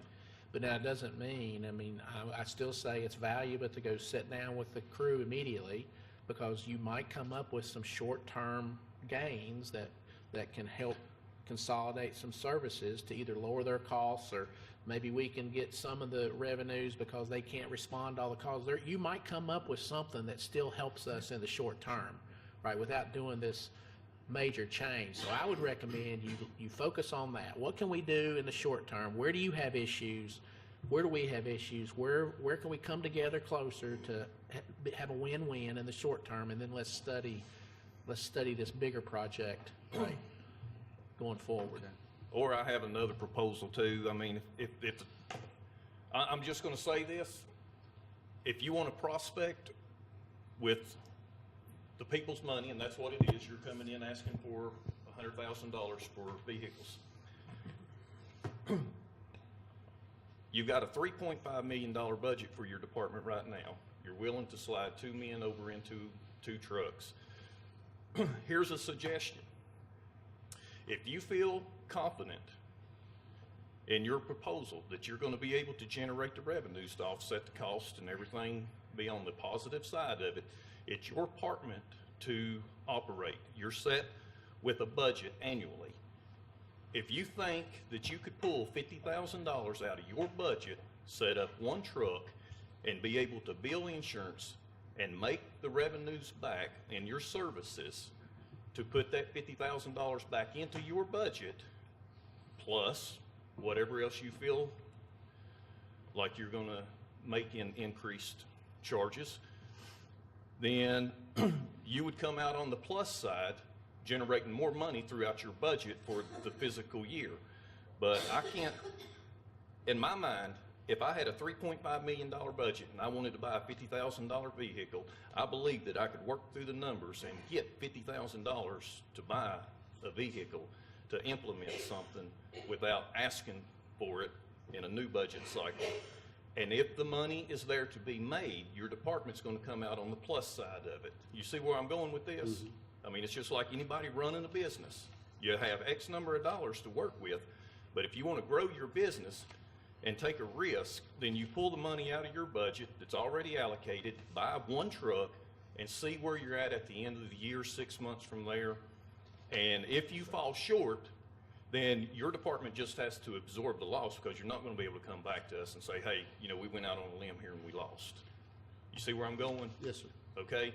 Maybe your department needs to take on the risk instead of the city with extra expenditures. That's just my thoughts. Mr. Wingard, that's very bright. That's you thinking outside the box and also going into your box of 3.5 to come up with a way to make it happen. And that's brilliant, Mr. Wingard. Thank you. All right. Because if you can bill the insurance and generate the revenues, you don't have to worry about spending your $50,000 that was not allocated for it. You'll be getting it back in the insurance premiums. But if it busts, then your department's taking a risk of absorbing that. But I kind of think that's what the chief was proposing, because you're going to have to show those revenues and stuff in the budget. I mean, we are going to have to acknowledge that or base something on, I'm even saying if you're it under just the covers impression that back. this is a new increase of $100,000 to buy 2 used trucks. Am I wrong on that? No, but it's showing offsetting new revenues as well, which is what you're saying, you know, so. But my proposal is that his department takes the risk instead of the city's. Then that, anyway, They I are think, the city. yeah. And I guess Taxpayers. we can discuss this a little more Monday. I think it still would be worthwhile for you to sit down with the life-saving crew, talk to them, to go back, to bring some firmer numbers to see. It sounds like the consensus of council, maybe not do this all in one whack, but if you can bring some options. But I think to come back Monday would be a good thing, and we can see where you think you're at, and then we can move forward. Because one of the things I will point out, in looking at the way we arrived at the budget, the balanced budget that the city manager presented to us, that this initiative does represent over $500,000 that makes the budget balanced. So if you don't include those revenues, we're going to have to look somewhere else to find how to keep the budget in balance. So I will make that point that if that's the will of council. So. Mr. Mayor, you're absolutely right. It is factored in the budget. So we obviously, if we don't do this, we're going to have to deal with a revenue issue at some point in time. But the only thing is, from my perspective, if he comes back Monday night, that's fine. I mean, first place, he's an agency here in the city. So, but if he comes back Monday night, then I would ask him. Then this is Thursday. That he has communication at least with the life-saving crew people and so forth before he comes back here Monday night. I mean, realistically, you're asking for things that you want to change some things and so forth and so on. I think there needs to be some conciliatory efforts on the part of the fire department in this city, which is a paid organization, nothing against being paid, but versus vis-a-vis volunteers, okay? And I would feel a lot more comfortable if something happens and there is some conversations and so forth before Monday evening. I know that may be outside of, the norm for you to do, and I don't know who you would talk to necessarily to Lyceum Crew, but I think there needs to be a discussion, and if you can do that. I think when we get to recess, they can probably sit Start. there and then find a time to meet. I mean, yeah, so, Thank you. So, but I think if you can do, you've kind of heard some of the things we expect, and as much of that as you can do between now and Monday would be greatly appreciated. Okay. Mr. Mayor, if I could, I'd just like to throw out two comments that I'm thinking Okay. about. One, my proposal is in no way a strike against the life-saving crew. That's not my intention. I know that's an effect of it, but it's not my intention to run them out of town. But number two is, as a department head, just trying to think outside the box and how we can help the city. I appreciate commend that. That's that. I what do we too. need. Yes. Yeah, I applaud that. That's why I said I applaud that. You're really trying to think outside the And I box. know, We need everybody to the do that. crew, like Mr. Flinner pointed out, they've been around for a long time, and They have. we don't want to kick them to the curb. That's not the intent, but Hey, isn't it better if we work together, realistically? If we can do that, and I'm sure, Chief, as long as you've been involved in firefighting and leading men, then you can negotiate with these individuals, and we can come up with a plausible plan, and you've got 4 days. I talked to the Chamber of Commerce last week for a big event at Bristol Speedway, and she's got 27 days to have this big event. So you got 4 days to make this thing happen, okay, partner? But Mr. Armstrong, something's good going to come out of this. Yes. Because now you've pushed the envelope over here, and maybe we just need you to think more short-term with the crew, but I know y'all are going to get together, and something good is going to come out of this. It might not be worth $500,000, but you're going to come up with something that's worth this discussion, right? That's what always comes out of these discussions, right? Whether you get your full approval or not, you just always find something that makes sense, and it ends up being a win. So don't take this in a negative way. You gotta keep working the problem to see what's there, and I know you'll come up with something, because that's what happens in these exercises. And I think, by the way, Chief, you were just responding to our question about all the calls run and so forth and not getting compensated for it in the meeting we had in January, February. So this is your come back to that, to a certain extent you thought about it and came back. So, I don't think we think anyone up here thinks you're trying to run the crew out of town, partner. I mean, let's work together and make everything better. Okay. Thank you, Chief. All right, thank you, Chief. Thank you. I think we'll go ahead and take a short recess right now and then come back and pick up the rest of the items on the agenda. Thank you, sir. Okay. I think the next item on the agenda, item number 3, Police Traffic Division discussion. That'd be Chief Austin.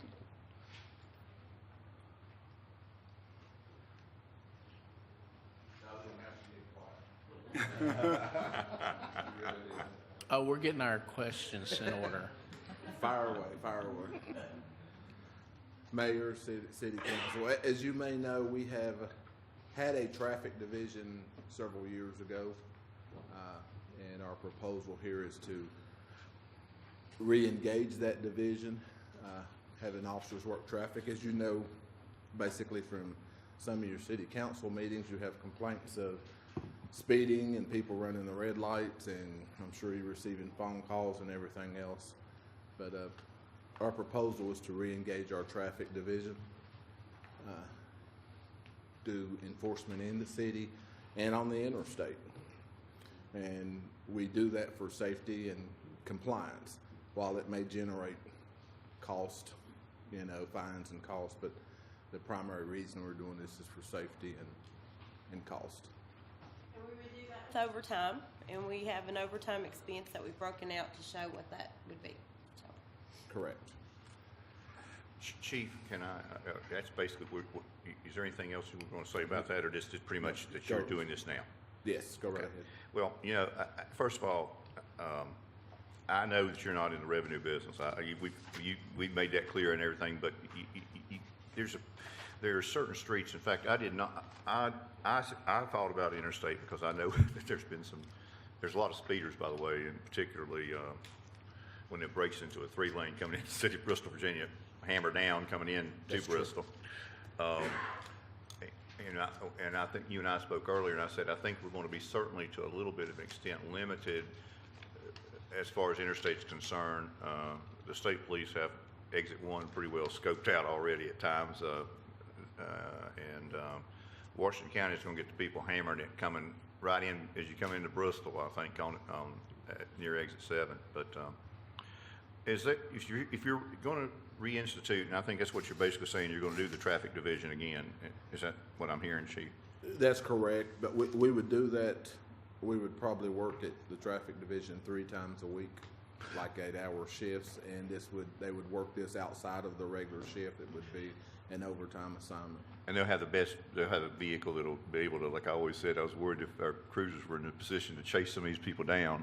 They'll have fast enough vehicles on when they do interstate. They do. Okay. Hopefully, we won't have to be in pursuit of people, but they do have I hope that you don't capability. either. But Chief, this is, since you're doing a traffic division, will there be someone that you've thought about that will be in charge of that division other than yourself and so forth? I mean, is there going to be like have you thought about like a sergeant or someone that's going to be in charge of the scheduling and so forth and so on? Actually, it'll fall under Captain Ratcliffe. Okay. And he will Okay. set the schedule. And what I'd love to see is, Mr. Hill was here the other night talking about Boer Road and people speeding through there. And I'm sure, and your comment were, it's hard enough really to take care of the streets in Bristol and prevent crime and so forth, and to stop crime and answer calls. And I understand that. Is there a mechanism that we can put in place in relation to this traffic division that people solely can call, citizens of Bristol can solely call about their neighborhoods? In other words, almost like a complaint hotline about neighborhoods that need watching and so forth in relation to speeders and so forth, Chief? Well, right now, they just need to call our dispatch and say we're having an issue here and speak with Captain Ratcliffe or Major Kerrigan or myself. And we have a sheet of or schedule of things we do. It's extra patrol. And if we have complaints of speeding, then we try to put somebody there. As the gentleman stood up in council the other day and said that he's never seen this on Boer Road in 3 years is incorrect. He may not have seen this, but we have been there. And I respect that, and I believe that. What is Councilman, that I will say that Give the number. as mayor, The maybe not the rest of 645. the council, but definitely the mayor does get those complaints from time to time, and as I do, I pass them along to the city manager and/or the police chief, so they're aware of complaints that the citizens give to us, so. Only thing, Chief, I'm suggesting was something like that, if there was something that could be advertised alternatively, that, people can't come in and say that the police didn't respond. In other words, they call, and there's some mechanism that their issue is listed and so forth and so on, and it's a follow-up maybe to that neighborhood and say, we sit there find out when the speeders are typically there, and follow up to that neighborhood and verify it. We had one person came in 11 miles an hour over the speed limit and so forth and so on. So Right. it's been verified, and the public is happy that, the police is doing something like that. Or they need to call the dispatch 645-7400 number. We can also put this on our webpage where people can That would be beautiful. comment or file a complaint on the webpage, and then we can add it to the list. But we also work with Jay Diedrich when we have complaints about a whole lot of speeding or so forth, that he goes out with and puts down the counters. And like you were saying, it tells us what the peak hours are of speeders, or if it's valid or not. Oh, we do have that. See, I wasn't aware of that. Jay works well with us, and we have that Yeah, complaint. and we transportation request it. department. I serve had no on- idea. Yeah, we get those No complaints. idea. Can we get one of those speeding cameras they have in Piney Flats? I hope not. Huh? No. Okay. Because that seems to They've be, been outlawed. they built a whole new town down there in Bluff City off that thing, I think, but, Hadn't worked out for them yet, though. That's true, but as being an attorney, would you rather not be able to state your case if a policeman pulled you over? Well, I personally prefer everyone calling an attorney to make sure that that case is stated by them, but that's just, you know, being the constitutional kind of guy I am, okay? But Nothing to do with- statutorily, we cannot have a speaker. Right. Okay, well, okay. Chief, thank you.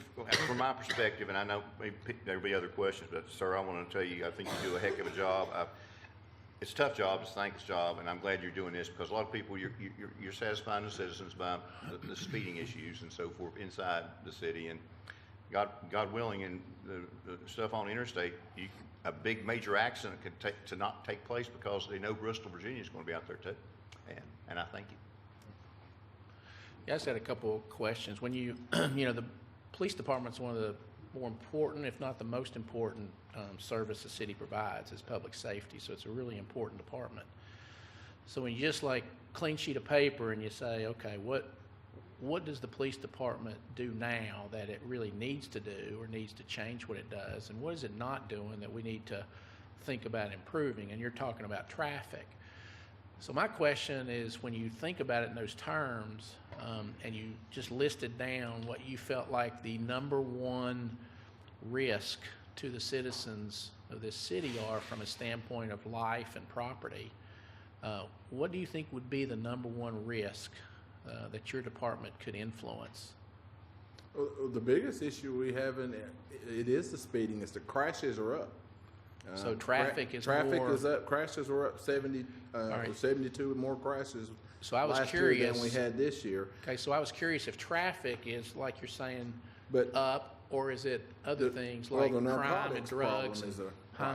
also narcotics is a problem, and it will, within the city too. But we also work on it. But that's a real sensitive line as far as working drugs. Yeah. What do you mean by that? Well, for example, citizens will call in and say, well, there's traffic here, drug traffic here, they're doing this, they're doing that. And from a police standpoint, we go and investigate that, and we send our narcotics officers in, or we try to do a patrol by. Right. And we get search warrants and so forth, but we may be working an informant, and this location may have high traffic area. We make a buy and can indict this person, but we don't indict till we do the indictments because we burn that informant. So it looks like in the eyes of the public sometimes that the police is not doing anything, when in fact that may have already been taken care of. I'll say it usually takes months to do an investigation, some because time. you gotta have facts when you go to court. You can't say, well, some lady called and said they were doing drugs, and That's I got them in jail now.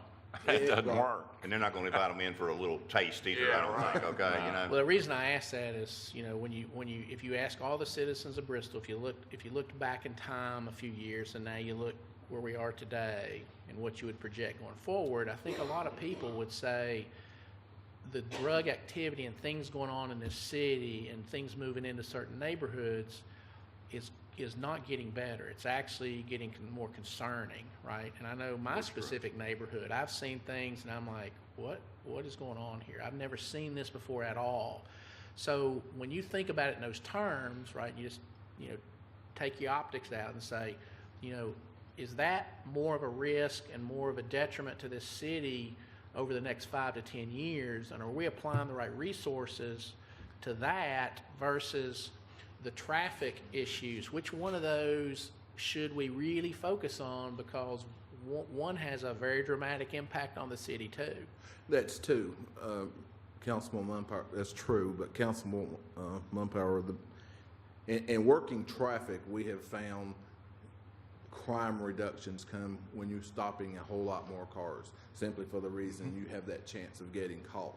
Not only with drugs, with theft, with everything we do, the more traffic we implement, we have seen crime rates go down in the city. So traffic is a major function for this city, and not just saving lives and vehicle crashes and that type thing, but it does also deter people that steal and come through the city because they are scared of getting stopped.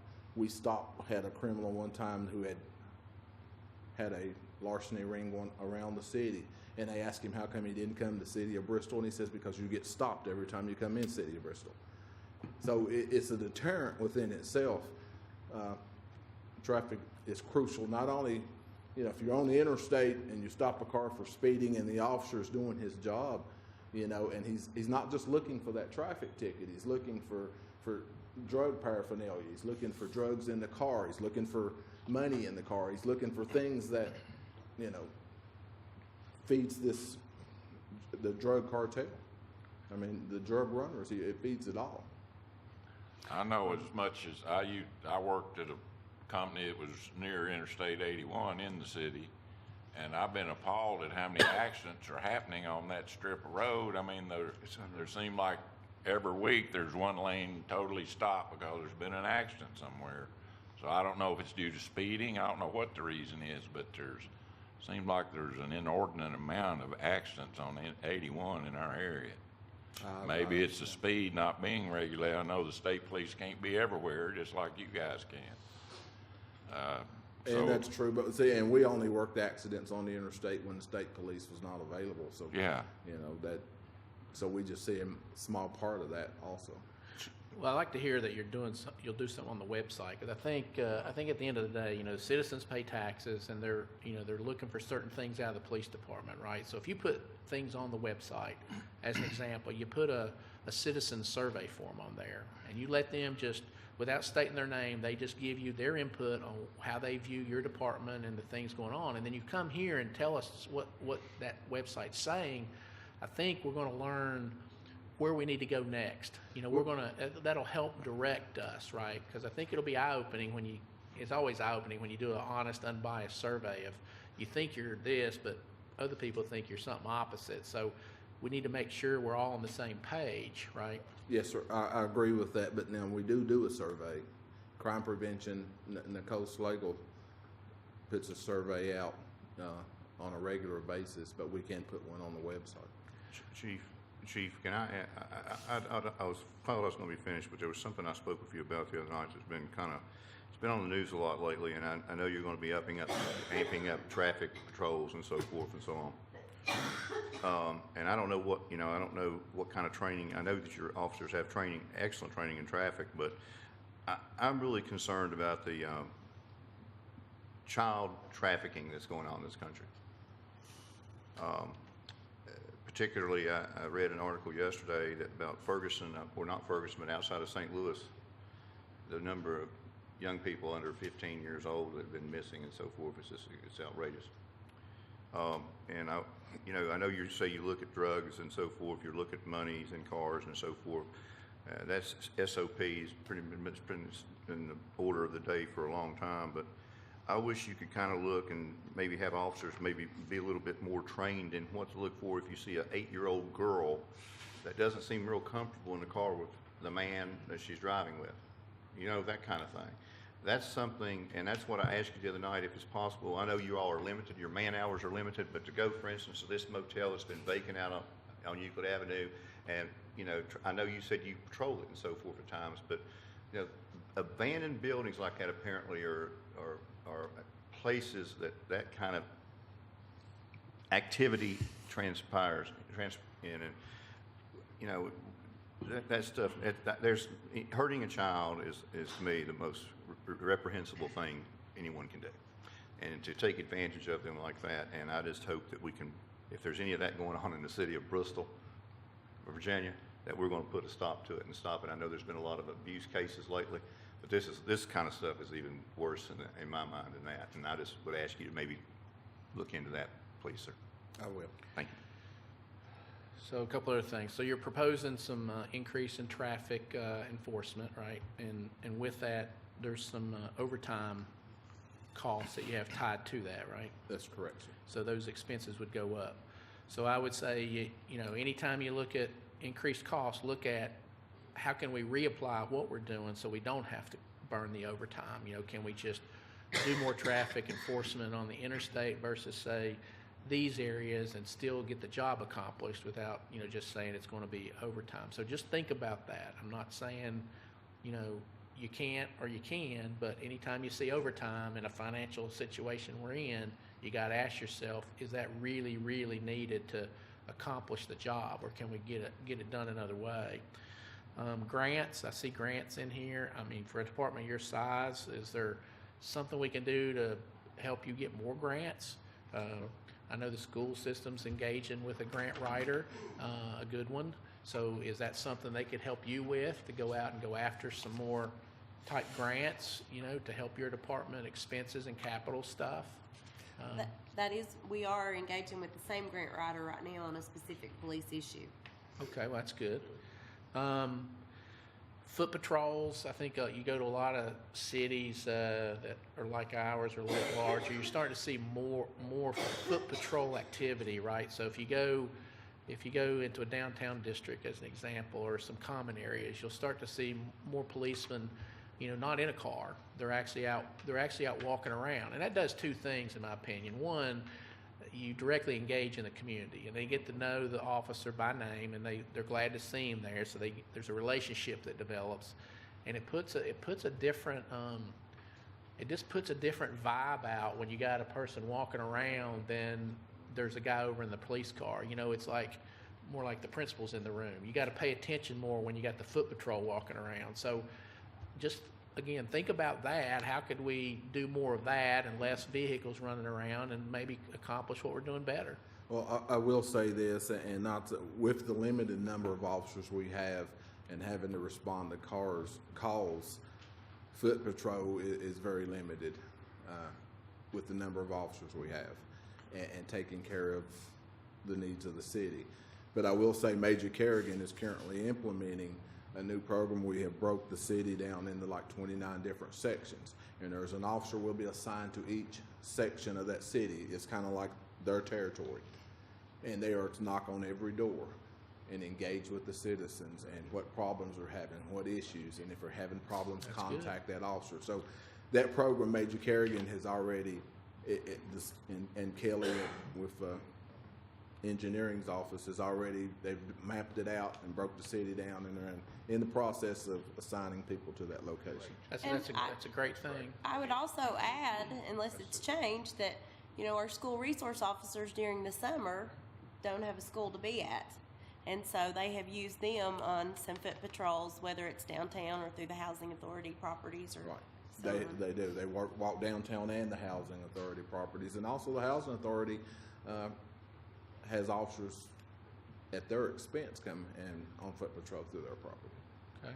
Another thought, if I got a policeman in a vehicle and he takes his car out and he's going to go, say, up one of the roads in the city, and he drives up into a neighborhood and he parks his car at a strategic place, and he gets out and starts doing this foot patrol, that accomplishes two things. You got the policeman out doing foot patrol, which is good, and you got that vehicle sitting there with people driving by don't know there's not somebody in that vehicle.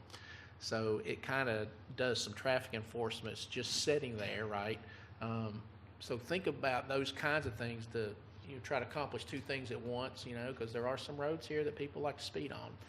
That's true too, and we've also thought about moving what we call ghost cars that you really don't want to advertise, but No. you want to sit out on the streets and people don't know if a policeman's in it or not in it. And We then the get next time a policeman may be Couple in of it. So. cars with some ball tires, But and put them out on the street, paint them with police insignia.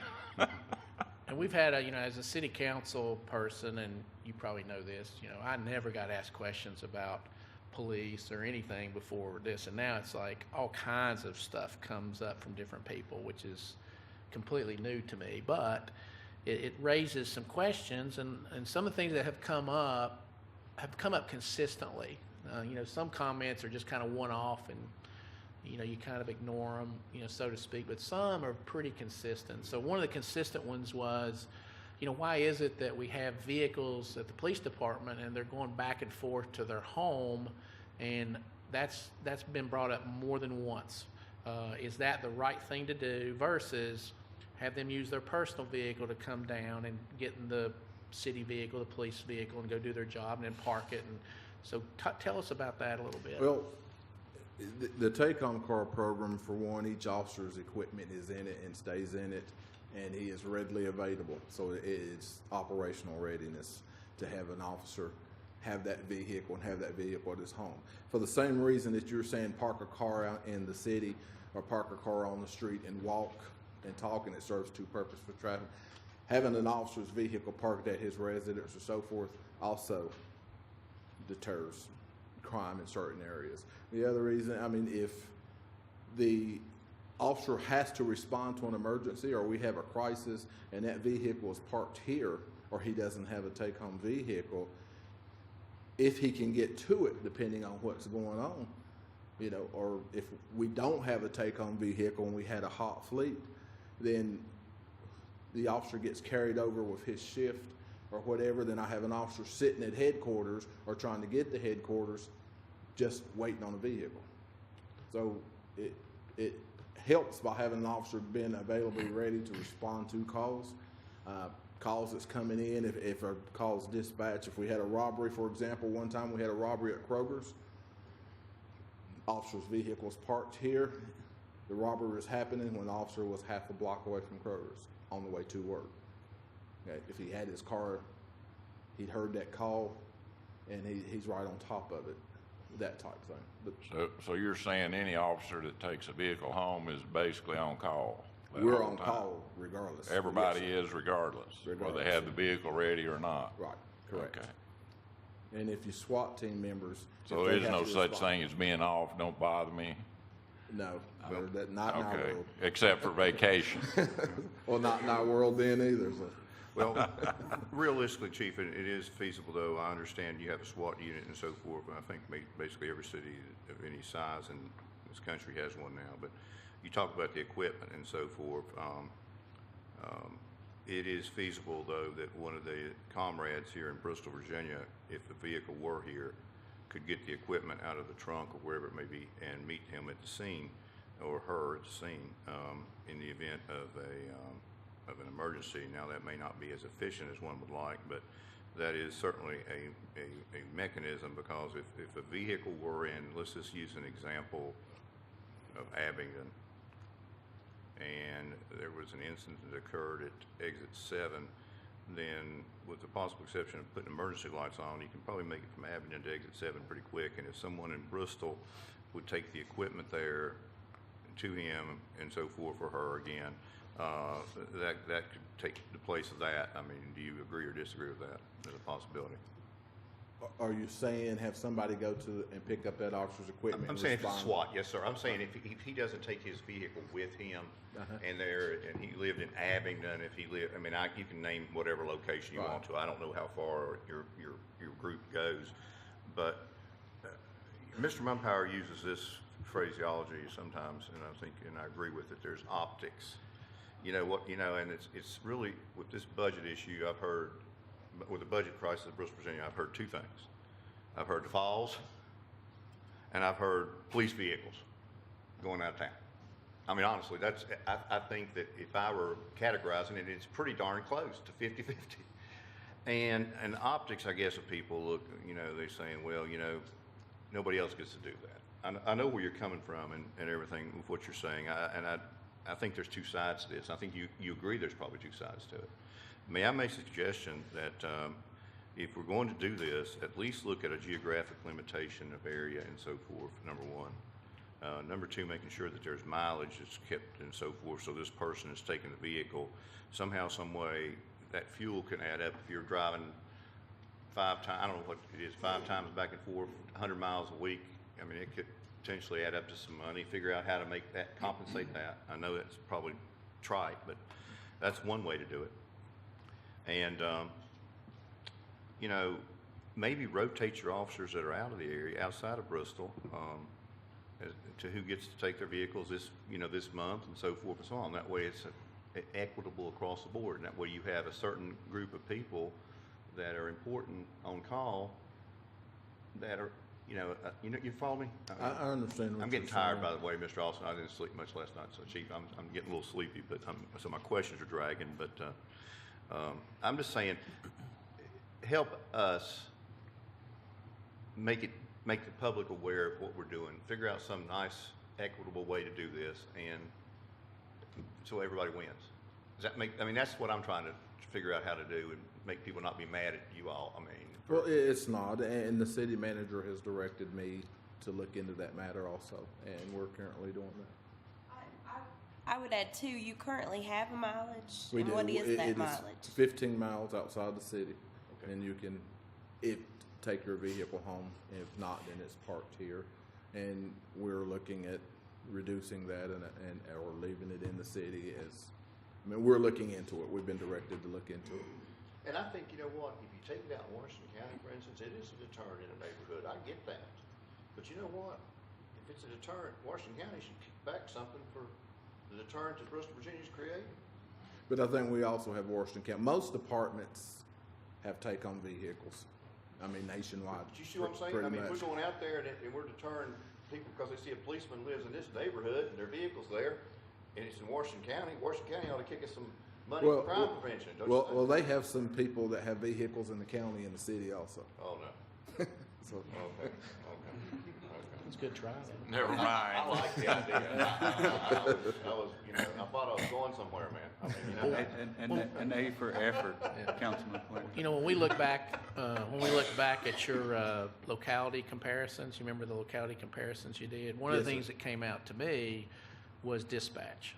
The dispatch numbers that were on that sheet of paper were really high compared to the other localities. So it posed the question of what do we got to do different to be more efficient at dispatch so we're not out of line. Now, here's my suggestion. The size of Bristol, Tennessee, Bristol, Virginia, Washington County, why can't there be a centralized dispatch with the right software system that we all pay for, and we have one set of dispatch labor Can I people, answer? Can I answer? and we don't, have everybody doing kind of their own thing? It's got more cost to it.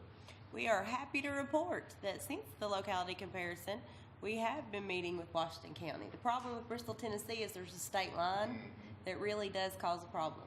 But we are working with Washington County, and it's a process that has to go through the state. And but they are certainly interested as well. And so we hope that sometime this fiscal year we'll be able to come to you with the proposal. But this is definitely an item that won't be resolved by June 30th. Okay, And so Chief, we're is there looking at anything- that. That's We're right. looking I at was that. going to say That's they're good. actually meeting today. Oh, are they? 10-19. Okay. They're actually That's meeting. good. They're That's meeting really with the state good. today. Good. So that's what we got to do as a community. We got to find those kinds of things that we can share resources and lower everybody's costs, but be actually better at it. Yeah, that's why we bought new equipment Yeah. for 911 service to be able to work with Washington County, so we all have the same equipment now. So that was step one that's been completed. This is kind of an off-the-cuff comment, but we need to change the police car color schemes. It's been blue and white forever, all right? So if you want to really deter traffic, you got to keep the offenders on their heels, right? And the way you keep them on their heels is every police vehicle's got a different traffic scheme, and it almost looks like something you went and bought, right? It's charcoal gray, and you barely see the police stuff on there, and then you don't know if that's, Jane's, Dodge down the road or police Dodge, right? That's got a deterrent to it. But everybody knows, you look out for that white and blue, man, and it's like, oh, there's the white and blue sitting over there, slow down. Well, that It's adds- easy to spot, okay? That And, adds to the deterrence, though. They know what that car is, a police car. You don't get that stuff Tennessee side. That's If you ugly go in stuff a up there. neighborhood and you don't Yeah. recognize the car, you're not gonna pay any attention. Well, I'm not saying you need all of them, but I'm saying Okay. there's a strategy there of how many vehicles you have, what they look like, where you set them. See, Councilman, we have those cars. See, you haven't noticed them, so we're doing good. You get pulled over on the way home, That's we'll show it to you. Maybe that's true. Once I get pulled over, I'll know where they are, right? Well, there's a deterrent to the ugly colors of Bristol, Tennessee. Nobody wants to get pulled over by one of those ugly cars. I mean, so nobody does anything wrong in Bristol, Tennessee. I mean, think about that, But no, you need to look around. There's some nice looking. Yeah. There's some, yeah. So from a budget standpoint, 2015 and 16 was, 5.6 million basically, total department money, right? And then budget amount 2016-17 was 5.757. So that's, that's up, almost $200,000. And unfortunately, the story is we needed to go the other way, right? We need you to either look at how we keep it equal or push it down. So you guys have to get some red pencils and, I guess I'm looking at the revenue side, but when you look at the expense and the revenues, you don't want it to go the wrong The direction. expenses are down in The the police expenses are department by down. 46,000. 76. Yeah, I was looking at the wrong number. So expenses are down. So make sure as you look through this budget and you come back and say, those are my numbers. I can't move anywhere else, that you've looked at it from that perspective. Like you went back a couple budgets and go, okay, is everything in here either in line or down from where it was? So like don't show travel up and, you know, things that just pop off the page as being out of line from years prior. Yes, sir. Yeah. No more questions? No, I No, have he some. has. All right. First, I want to thank you and your department for the job y'all do. You know, I know we don't pay y'all enough. So, but anyway, I do have some issues with the shooting radar on the interstate. Okay? Most of the city interstate is the wall barriers for sound. Okay, there's very few places for an officer, for a cruiser to set to even shoot radar without being on the median. The side. What do you call that? Median. Shoulder. The shoulder. There you Yeah, go. they Shoulder. go out in the median usually. And we have a state law, you know, that requires drivers to move over when they see police officers, ambulances, or whatever on the side of the interstate, to get out of the right lane over into the left. Well, that creates a problem because sometimes the traffic is so suggested you can't get over. Correct, but now that law is if the police officer is out and, out of the vehicle and engaged in some type of activity, not for sitting on the shoulder. Okay, well, not everybody knows that. And the first thing you do when you're going down the interstate and you see a cruiser, an officer, instinct, you hit your brakes. And then that starts backing everybody up. But if I'm going to, just my input on that is if we're going to shoot radar on the interstate, we need to look at the safety issues of it, because we don't want to lose no officers. We don't want to lose no family members traveling through our region. I So- would just add too that there's also Interstate 381, not just Interstate 81. Yeah, I understand that. So But 381's full of guardrails. It's guardrails both up and down, Well, coming and going. Except for So right you there in still the have to turn. set on the shoulders. there's the median area. The median up there at the split, yeah. but we also have LiDAR that they don't have to sit on the shoulder, so they can sit perpendicular to the Okay. roadway or something. There's ways around it than actually sitting on the shoulder, but for the most part, that's just the way radar is done. You sit on the side of the road. Yeah, yeah. Well, safety's an issue, a concern of mine. And also the overtime paying the officers. I don't remember the exact number, so don't hold it to me when we went through the departments coming before council presenting, you know, their budgets and what they do and all, and the comparisons.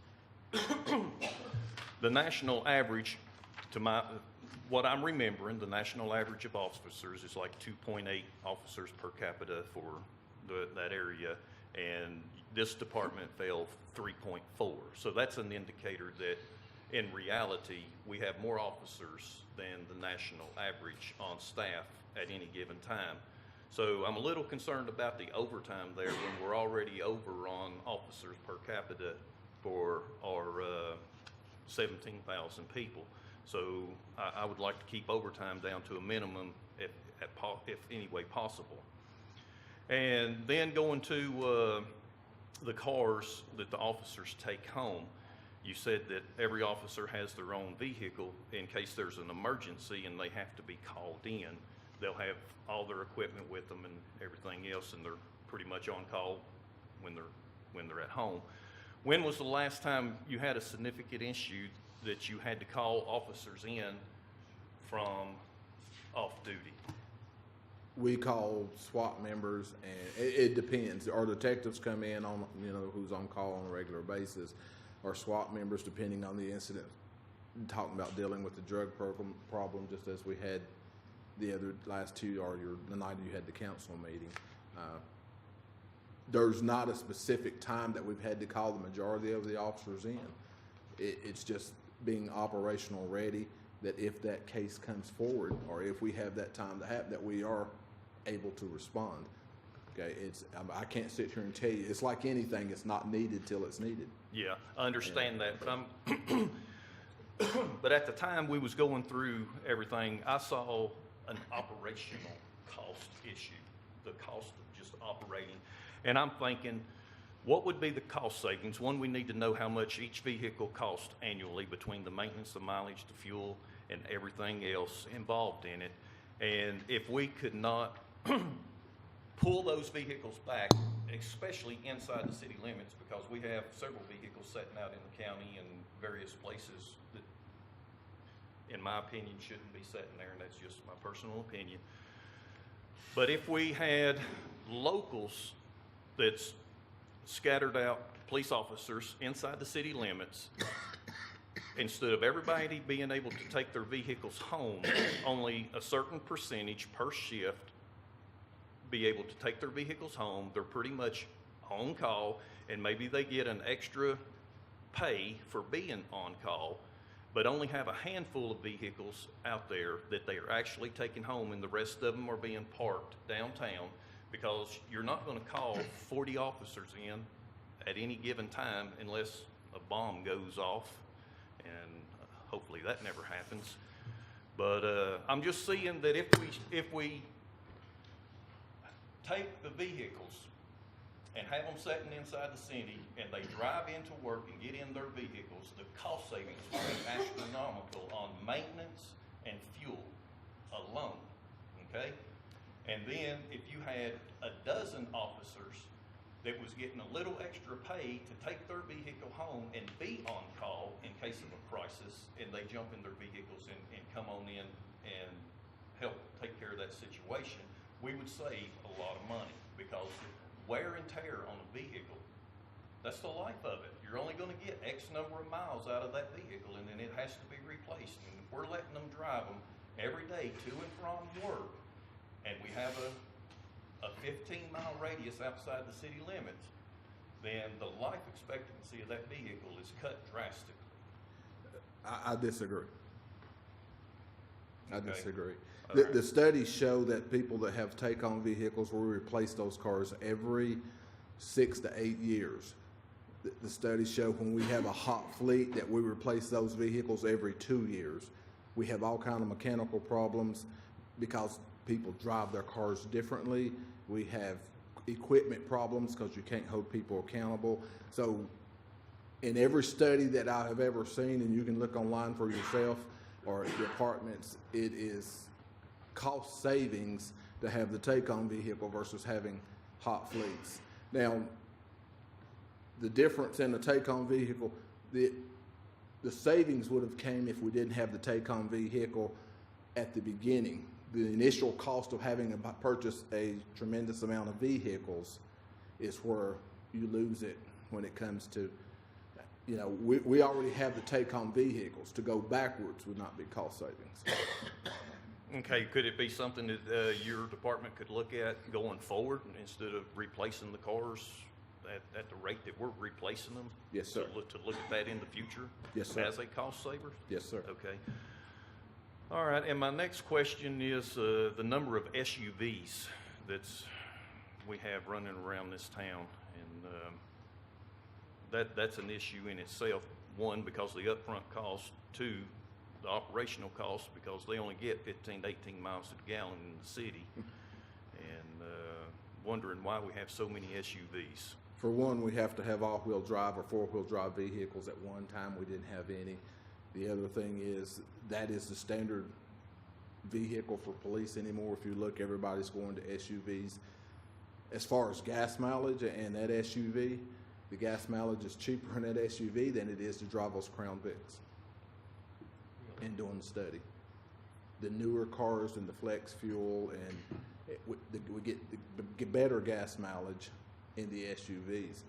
But that SUV, the Ford Explorer, outside of the vehicle that I drive, the Ford Explorer is the standard vehicle that police departments are going to. And it doesn't cost you a tremendous amount more to purchase that versus an Impala, which is creates some issues within itself because of the room.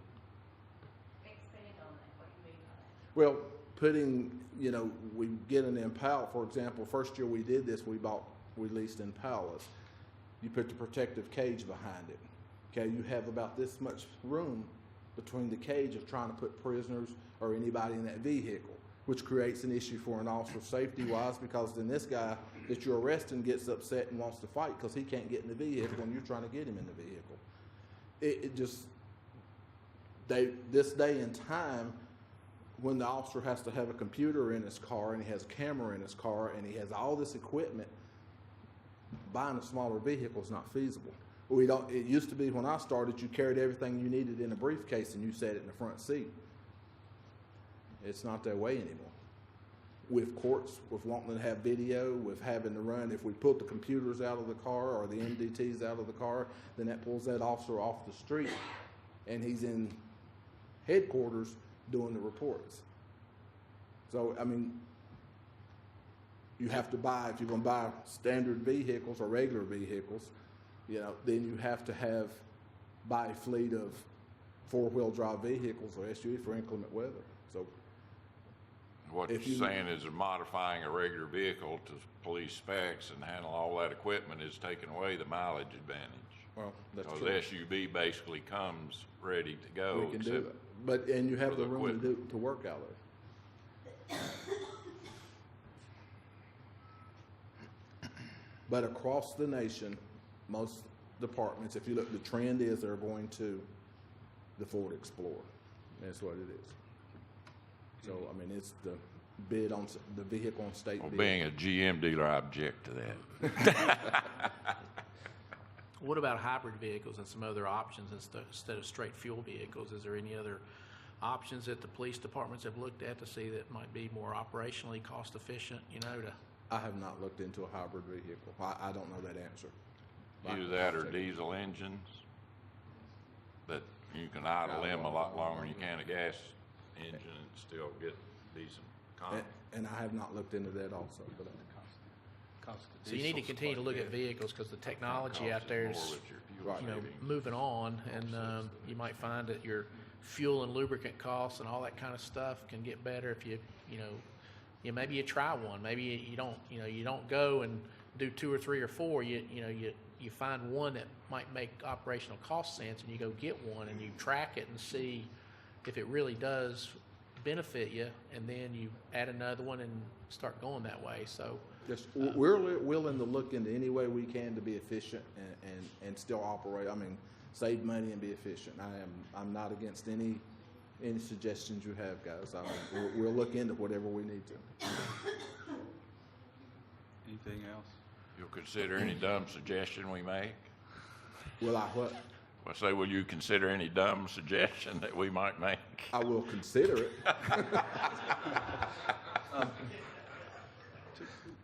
I have one comment and one question, if nobody else does. First, you mentioned the drugs, and I appreciate the work that the police department does on that, but in my mind, that's more than just a policing function. That involves other departments in the city that I think can help through planning, codes enforcement, things like that, because it's really about strengthening those neighborhoods where you see this activity a lot. So I think there's other things that can be done that would make your job a little easier in some of those neighborhoods, and it might be something we need to look at, because those are also complaints we get of a lot that have to do with that. That was my comment. My question, I guess, as we've talked about different things in vehicles, would you, I noticed on the Capitol side, 3 police vehicles. Yes. Could you briefly elaborate on those? We have a detective car who has high mileage, and yet that answer may be better with Dave from Fleet Maintenance he manages the cars. Okay. But Well, I just figured while you were here that asked that question. We're looking at replacing 2 patrol cars, one with 144,000 miles. We're having engine issues now, oil consumption, and a 4,000 mile, we're approximately putting 6 to 8 quarts between oil changes.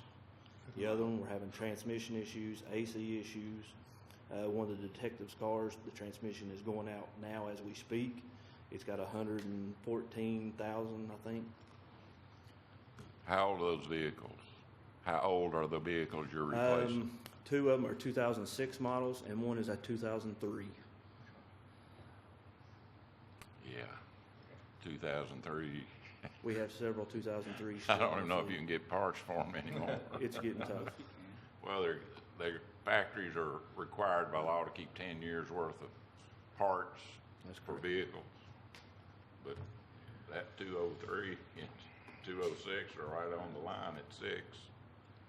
I mean, they still have stuff. I mean, it's not impossible. It's just the small things that you can't When we get into ABS control modules and stuff, like we are having now, they are not available. Ford has discontinued them.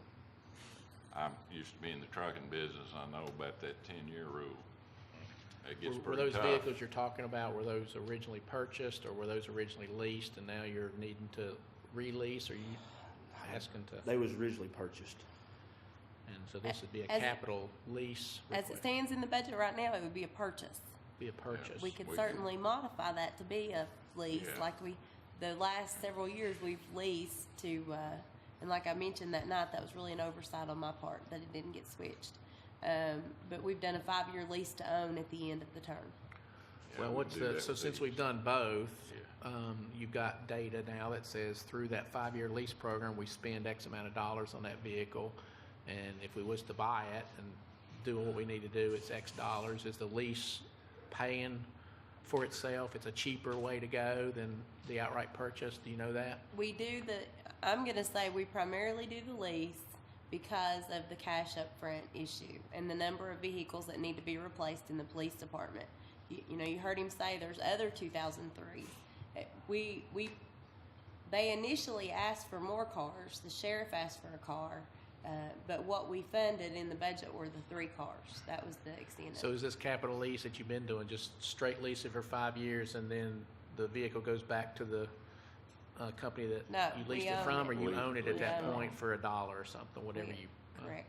That's correct. Leasing really isn't cheaper than buying, but it spreads out your cash. That's what all governments have a problem with cash flow, and leasing spreads it out. It does cost a little more to do it that way. And that includes the cost of capital up front and all the interest you have to pay and everything on that capital versus the lease. It's still cheaper, you're saying, to No, buy? I say it helps the cash flow to lease. It costs more to lease, I think, than it does to buy.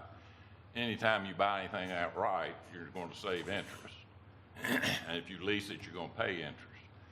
The problem always boils down to we don't have the money to buy it up front, but we still need the equipment. So it turns out, for government purposes, leasing it, even though it costs a little more, spreads out the pain for 5 years instead of 1 year. And I would add, I don't know the numbers in front of me, but with it just being police, there are different programs out there where we can get very favorable lease rates. Yeah, I mean, you're still gonna be paying interest, and anytime you finance any way you wanna finance it, it's gonna cost you more money, but it's a matter of having the capital to. Right. Well, both is a cash flow management or a cash flow analysis. So the CFO should say, okay, you can't look at it in a 1-year bucket, right? If I go take $1 million and buy however many vehicles, Yeah. right? That's a cash flow. I do it now, but I don't have to do that next year and the year after because there's a life expectancy of that capital, and I get to depreciate it and whatever. Right. But if I go capital lease it, then I've got that cash flow every year. So over that same time period, what's that cash in and out look like? The Which interest. one's the most You're cost gonna be effective? paying interest on the use of that Yeah, dealer's money. yeah, that's in that cash analysis. So of those two options over that lease period, whatever it is, what's the difference between those two cash numbers? Well, the difference is having the $1 million to start with. We don't have it. It doesn't matter how much better it is to pay cash for everything that you want to buy, that you need in the city. Let's pay cash for it. That eliminates interest. That's no more future expense. The problem is we don't have the money up front to do that wonderful thing, but we still need the equipment. So what's the solution? I still say leasing, even though it's gonna cost more in the long run, it's not that much more, and it gives us a chance to manage the cash flow we don't have the cash up front, it's irrelevant to even make the study, in my opinion. Anytime you got money, pay cash, that's fine. Well, all I'm saying is anytime you go do a capital investment, and they should do this, you gotta show the cash flow analysis of that capital investment on a piece of paper and say, it's gonna cost us $100,000 to buy it, you know, and over the 5-year time period, that's what that costs, and the capital lease costs us this much, so we can look at it. Yeah. Because you're right, if you don't have the cash, you don't have the cash, but at the end of the day, as time goes on, it's still cash out of your account, right? So Yeah. you gotta eventually figure out how to wind yourself out of that, so that you can go to the most cost-effective avenue, right? Oh, yeah, I mean, the object is to build up cash so you can do these things. But until that happens, And I think the that study doesn't help us. it's probably where it looks like we're beginning to get to, because these vehicles were to be purchased, not leased, so I think we're trying to get back into that. Correct? Well, I mean, that's an option to pay the Well, cash, but You it know, depends on what you need money for. it's an option. Like I say, it was an oversight on my part. I would have put it in as a lease. We looked at this. This will be the 4th year in a row we've leased some vehicles. If we lease these, David, do you know right off the top of your head how many police we've done? Approximately 18. And so, you know, at the time, before the former chief retired, he came and had data to the city manager at the time that they had, I think it was like 25 cars that are probably, I don't remember the exact number, 20-some. that needed imminent replacement, and we did the analysis like you're talking about, Councilman Mumpower at the time. And so that's why we've just done these leases every year to try to get these vehicles replaced. Well, when I bought my first house, I didn't have the 50 grand of cost of the house, so I had to get a mortgage on it, and by the time I paid that off, I paid $150,000 for a $50,000 house, but at least I got to live in it, because I didn't have the money to buy one. I still had to have a house. So it's a lousy situation, but it's something that you just have to deal with. If you need something now, it doesn't matter if it's better to pay for it now versus a 5-year lease or whatever term. If you don't have the money for it, but you have to have it, you got to go the 5-year lease. That's all I'm saying. From a fleet maintenance standpoint, do you see any difference on the cost and the time it takes to maintain the vehicles operationally, whether it's bought or whether it's leased? No. Have we looked at the possibility of used, good used? In the pursuit package, there's not a lot of newer stuff out there. Well, really, is that the problem? That's right, y'all had to have, even detectives' cars, I mean, these Tauruses and stuff like that you're talking about, They are not pursuit. they're not pursuit. They are not. They're just. Then, and that's something that you want to replace, yes or no? Yes. Okay, so since they're non-pursuit, I get where you're coming from on, I get that, I mean, but, so those cars, the detective vehicles, and the used cars are coming down something like 50%, I don't know if you've known that or not, I've read that the value, the price is coming down. So that might be something to do, it's kind of a, I mean, it, Possible to run into a late model thing, otherwise you end up having to trade twice instead of one. Yes. So if you can get a decent one to start with, like we did with the fire truck, that makes sense to do that if it's possible, but I mean, at least it's something to at least like explore. say, who has a police car, it's that late model and they won't sell it. Tabitha, you had something? No, I was just going to say, I mean, I think they've recently purchased a used detective vehicle, or in the process of, with some insurance money from another vehicle. So it's certainly something we can look at. Of the 3 cars, 1 was the detective and 2 were patrol. Oh, okay, so only one is available for a used car possibility. But one's better than none. Yeah, boy. That's right. I mean, you know, most people in the private sector, you know, they look first at a good used vehicle before they go buy a new car because of how fast it depreciates. So same thing would apply here. If you get a letter out to all the auto dealerships and say, hey, we're in the market for a good used vehicle, let us know when one's available, you might be surprised what comes up, you know, a 70,000 mile, you know, Explorer that's in good shape that somebody just traded in, and you get a bargain. That kind of splits the baby between what you were talking about, Mr. Mumpower, and what Mr. Hubbard's saying, it's split kind of a, you know, if we buy, we could pay cash for a used one, and then do the other 2 leases, and that makes, maybe that's a little bit of a Split the baby. split the baby. I don't know if David McConnell's been before you all before. He's our fleet manager. He works out of Public Works. He does an extremely good job. The last couple, I guess within the last 5 years, time gets away from me, consolidated all the fleet operations under his domain and does an excellent job looking to find savings for us. He could tell you a tire story that's just great. But I will say that that's not a problem. He could certainly look and see what used vehicles are out there and compare it to the costs on the And state you contract. can lease, because you that's can the lease issue. used vehicles as well. I'm sorry. You can lease used vehicles as well. You can't through the program I was talking Well, about. okay, the But federal there are deal, other yeah. programs out there, and we can certainly look at that. It's higher interest for sure. Okay, one more comment. I'm going to go back to when we met the last time, going over the comparisons. I made mention that, is there a reason why we can't team our police officers up? We're in a situation where 2 cruisers need to be replaced now. We're in a tight budget session. I mean, there's a lot of stuff that's still yet to be talked about that we're going to have to work through the issues for a trial program. Could we take this opportunity to partner up 2 officers with each other and see next year where we're at on that, what we really think about it? Well, if you team officers up and you put 2 to a car, that saves on your backup unit, but then you need more officers to cover the area of the city. I understand that. There's pros and cons to everything, but So it would cost you more to double them up.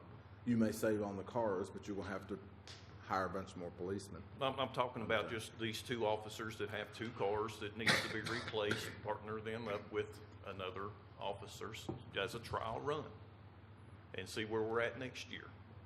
If we're gonna pay somebody overtime to cover that other officer's area where he would be in his car. That's what I'm saying. If you pair these 2 officers up in that one car, that officer's assigned to one area. Okay. So if I put 2 of them in this area, then I have a very vacant area that's not covered. Okay, I understand that then. So when those officers are teamed up, maybe they have a broader area they're covering. We're only 13 square miles. You can be from one end to the other in a cruiser with lights on in 3 minutes. Well, if you wanna have a due disregard for safety for the public. Well, it was his point he was making. I not understand that what it's he's 3 saying, minutes but is I'm just saying a hard number. it's not,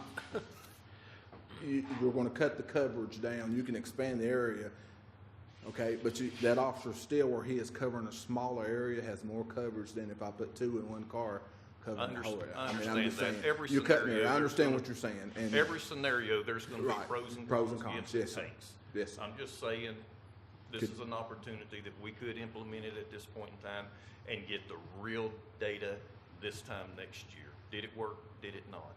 And then we look at the cruisers. Mr. Mayor. And that's just a comment. Yes, sir. We take All right, another thank couple you. minutes, please. Yeah, I got one more thing, then we can take a break. Yeah, one other thing, I want to come back to the drug thing again, just real quick. I mean, I'll just tell you, my objective is I want everybody that's in the drug business to know you don't come to Bristol, Virginia. Somehow I want that word out. So they go somewhere else because they know John Austin and that team are not going to tolerate it, not a single second. And there's so much pressure put on it, they go somewhere else. We have got to clean this city up. And coming back here and driving through the neighborhoods, I would say it's status quo or gotten worse. And because I was away for a while. So we got to clean it up. Nobody wants to live in a community like that. No businesses want to come to a community that you kind of drive through and you kind of sense something's not right. It turns into dilapidated, pieces of property. And, we have got to just step it up 3 or 4 different notches. And I know there's a lot involved here. I know it's federal agencies. I know there's a lot to it, but I'm just challenging you to go away and figure out, how we just turn the heat up to where it's like no tomorrow, and they do not want to be here. All right, Councilman Mumpower, I agree that we do have some issues. I will also state that we are working with federal agencies and we are members of a task force, and we have some things in place that they are trying to do that as they speak. This does take time, okay? And I will say with the current manpower that we, resource-wise, we have put whatever resources we have available to tackle that problem. And Okay, well, let me give you an we're doing the idea. best So, we can. so I was in the Navy Reserves for a number of years, right? So I was in a unit that was a tactical security force unit. So we did missions that were drug enforcement missions. So they sent us to places for drug enforcement. And so there are units out there like that that are looking for places to go and do the training. So if you go down that avenue, you might find some military resources that are looking to do that. And maybe you do it already, I don't know. Well, I was going to say, we currently are in talks with the National Guard with that now. Okay, I'm saying National- there's things in Yeah. place we're doing. Okay, that's good. So that National I can't Guard does it. disseminate, though, among the public. Right, so but there are National Guard things does happening. it, National Guard does it, US Navy does it, Marine Corps, they all have units that do that. So go down that path, because that's a resource, and they got a lot of capability. That is currently in the works. Okay, Well, good. I'm gonna say this Good. much, Mr. Umpire, if black tar heroin's back here in the city of Bristol, Virginia, okay, it's just invading all over the big cities and it's coming down here, you can go get a dime bag of, well, I'll use the street vernacular, in Baltimore, Maryland, you can get a $10 for a little bag. You go up there and buy it for $10, people are coming back here and they're selling it for 50, 60 bucks, okay? You're gonna have more OD deaths and everything, so there's gonna be a law of natural selection that's gonna take care of these people eventually. I mean, that's just, and that's what's coming, guys. That's the drug of choice, and that's cheap. And unless Trump builds a wall and stops the flow of drugs, and that includes Mexican meth, Mexican black tar heroin, y'all can only work within the guidelines and parameters of the Constitution. You'd love to go in and look at the house over here because you think this, this, and this, but unless you get PC to get a search warrant, you can't go in. You just can't. And so it's not as easy as it was in the days of, what was that guy, the FBI guy, and when they were chasing Dillinger and they had those people, you could do what you wanted to, but there's something called the Constitution that kind of came into play. And so you're all limited. You're doing a hell of a job, I think, with what you can do. And I thank you, Chief, for everything you do.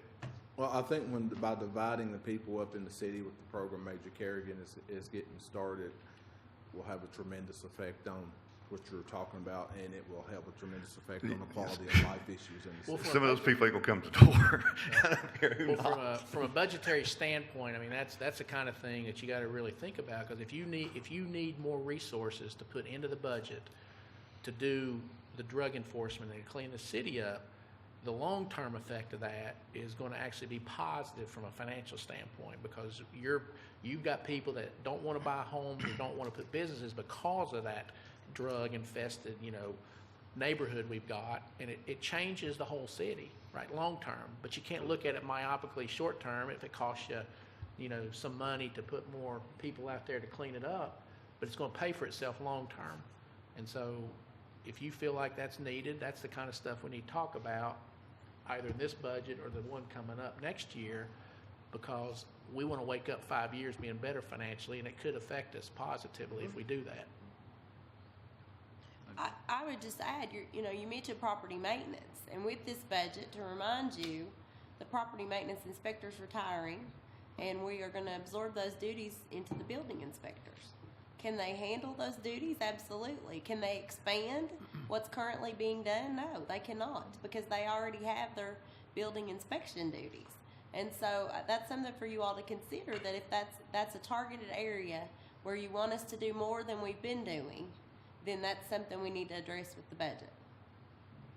And there's also the issue of the personnel issue, but then also the issue of the cleanup itself, because Randy can take people to court, but more times than not in those cases, from my experience, the city may end up having to go in and do something, and then the property gets liened. And that's fine, but we have to have money up front to tear a house down or do something. And then when you lien that property, you may or may not get that money back at some point True. in the future.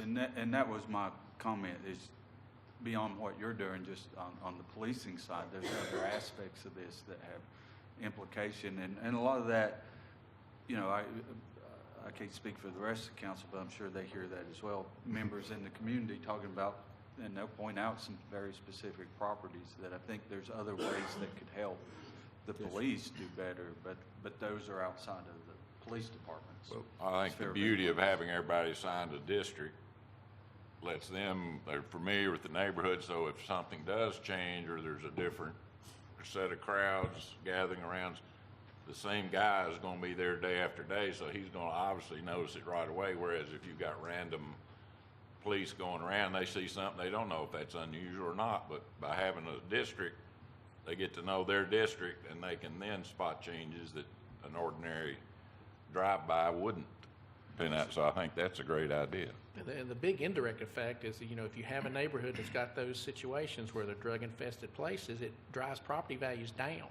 It doesn't drive property values up, so people don't want to buy there. And so that's a direct effect on the city's revenues, right? Because it's a property that's worth half what it should be if we could clean it up and, you know, have people want to build there and want to put a nice home there. So that's where we have to think, and that's where we have to go to get the property values back up. And I'll just give you an example. I think Abingdon has done a fabulous job of keeping that whole historic district, you know, really nice. You look at Valley Street, you look at that whole area around the courthouse, even though those homes and things are 100 years plus old, the value of those properties is 3 times to 4 times what it is in this city around the same and similar area that's got those historic homes. So they've done a really good job of maintaining that and keeping those values up, right? And here we are with the value down because we've not maintained it. So, and that may be a good or bad example, but that's kind of my perception, the way I see it. So what can we do to do what they've done in other cities, get those values up, make that neighborhood look clean, get those buildings torn down, rebuilt, because value of property goes up.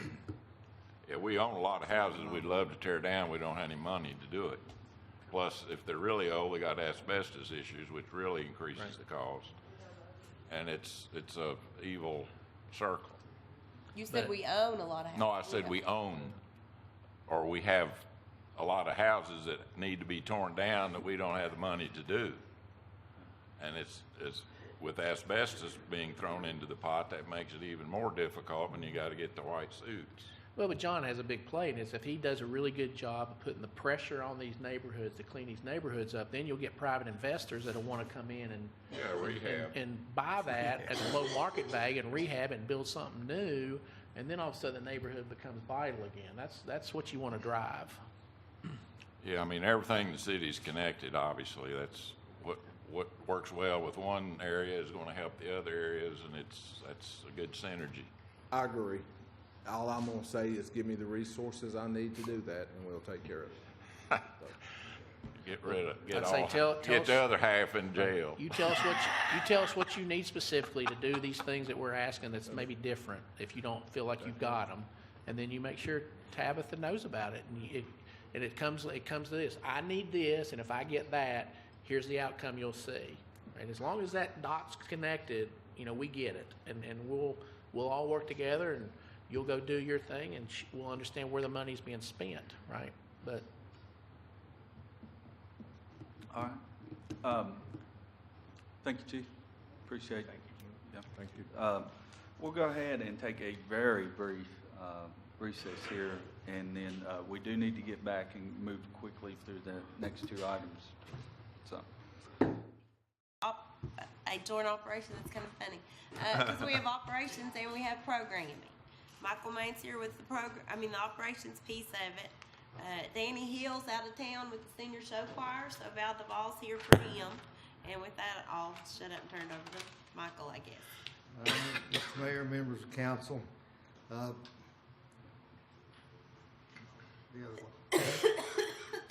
most of you know, I guess, we've got a ranger station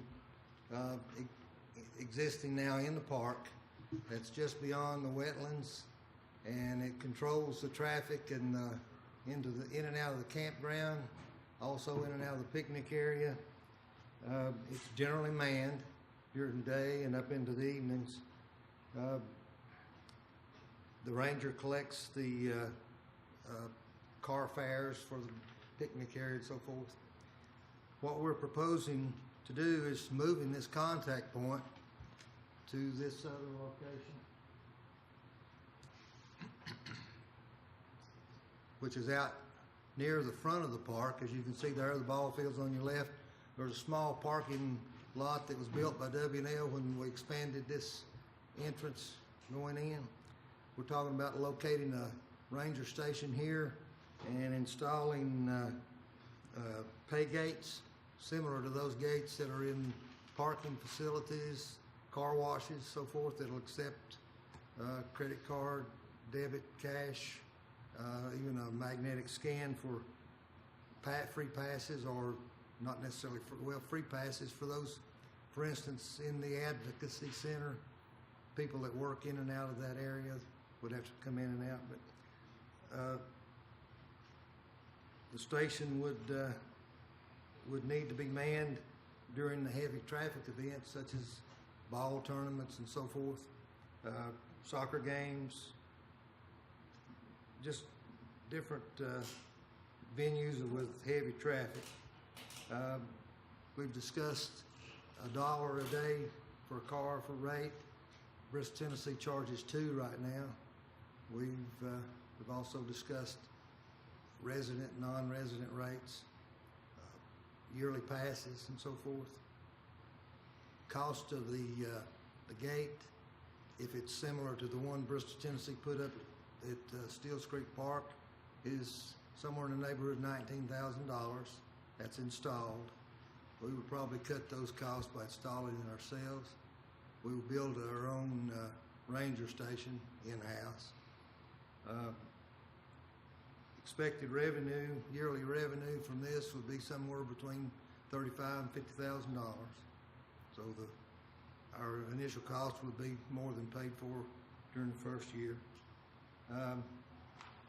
We've also discussed with Virginia High about moving girls soccer into the Sugar Hall Park in that big field across the creek. They're very much in favor of it. As a matter of fact, it was their suggestion. That would increase the traffic flow in here and advantage us on, getting the spectators. They would have to pay to come in and see the soccer games, of course. Do you mean soccer or softball? I'm sorry, softball. Okay. Sorry, I misspoke. But we currently have soccer. John Battle plays in the soccer complex back on the backside, and we have no way of collecting for that. So this would also create a little revenue paying. When John Battle has a soccer match, we'd be collecting for the traffic in and out of the park there as well.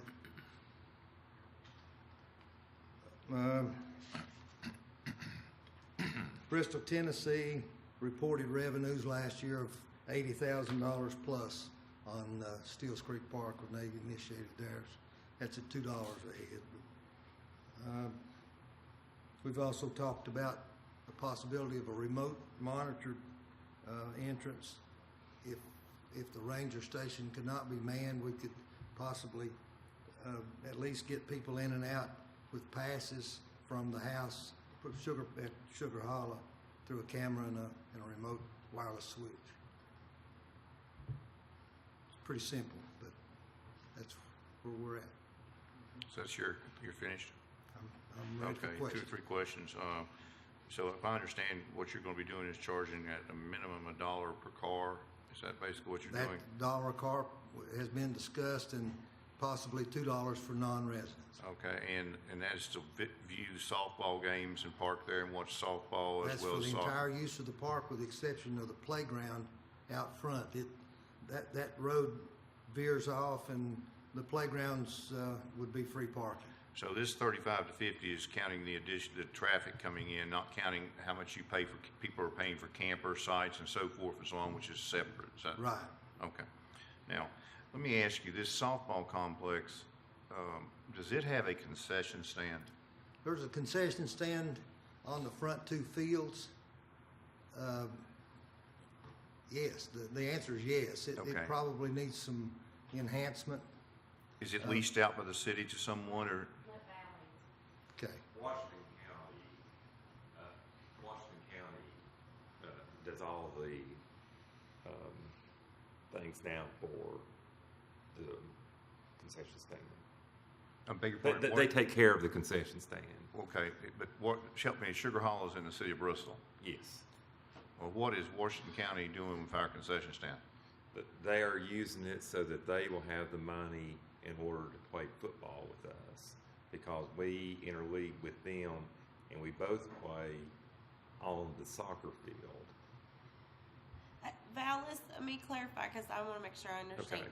So there's many different leagues and sports that go on in that park. Correct. And so you're saying that during the, whatever y'all call the football, Pee Wee football, or whatever it's called, that's when Washington County does it. But what about for like the high school soccer games, or is there another time that the concession stand's used by people besides that time? They use it as of right now with our men's softball leagues, and it's hard to get somebody to do a concession stand, and they're really not making any money. Actually, they're losing money. These people for Washington County are volunteers, and so they want to have it now so that they can do it in the fall, where they can make money for their football program, so they can have a football program. And who's football, what, is it a particular school, elementary school area? It's the lower end of Washington County, which would be the kids that go Valley to Institute?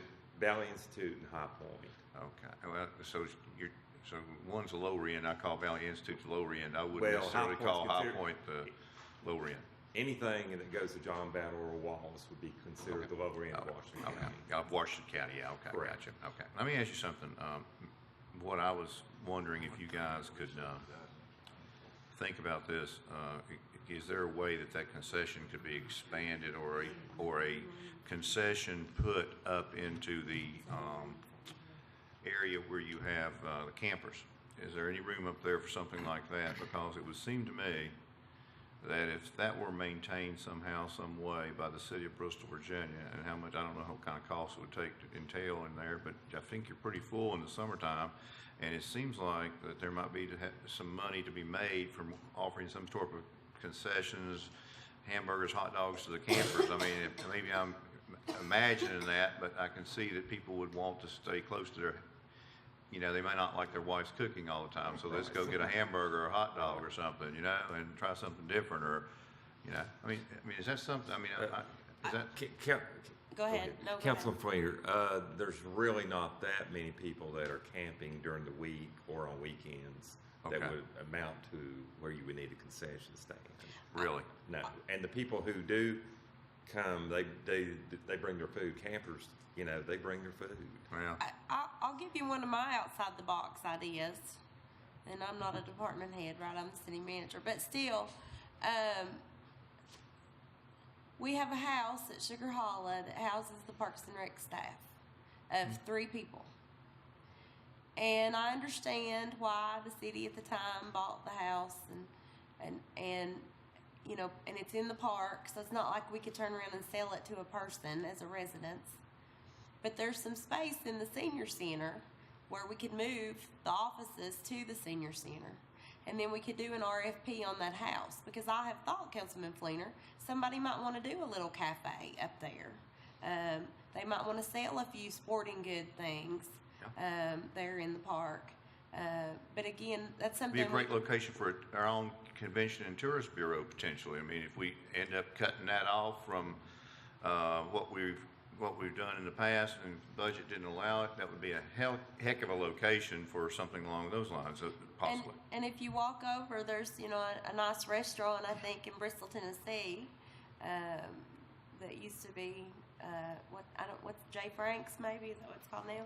I mean, you think about something like that up at Sugar Hollow, where you walk out, and I mean, you have the deck there, and so anyway, Sound that's like it. something we couldn't do by June 30th, but it's something we could do an RFP to see if anybody's interested in doing something in the house. Now, I'm going to ask you both, since I know Mr. DeVault is with the Parks and Recreation, and you both are with, in full disclosure, I've known Val for probably 35, 40 years, so, you know, longer than that.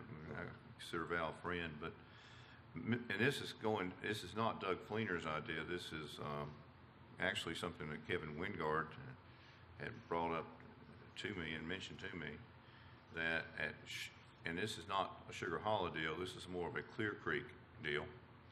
And I don't know the parameters or whatever, but he suggested, and that we look into doing something and charging to go on to the Clear Creek for,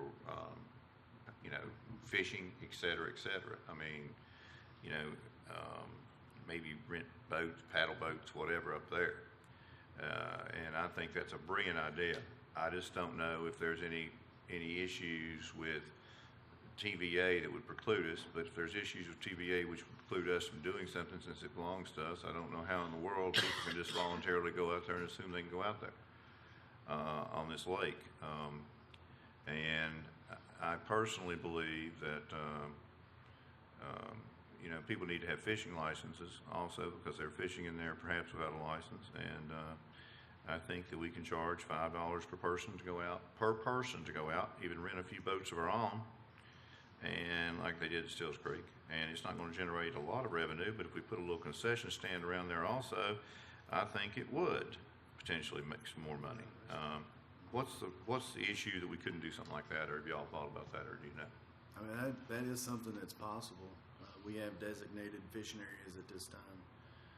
The game warden, he does come by and check for license. So if they are fishing without a license, then they will be, they can be fined.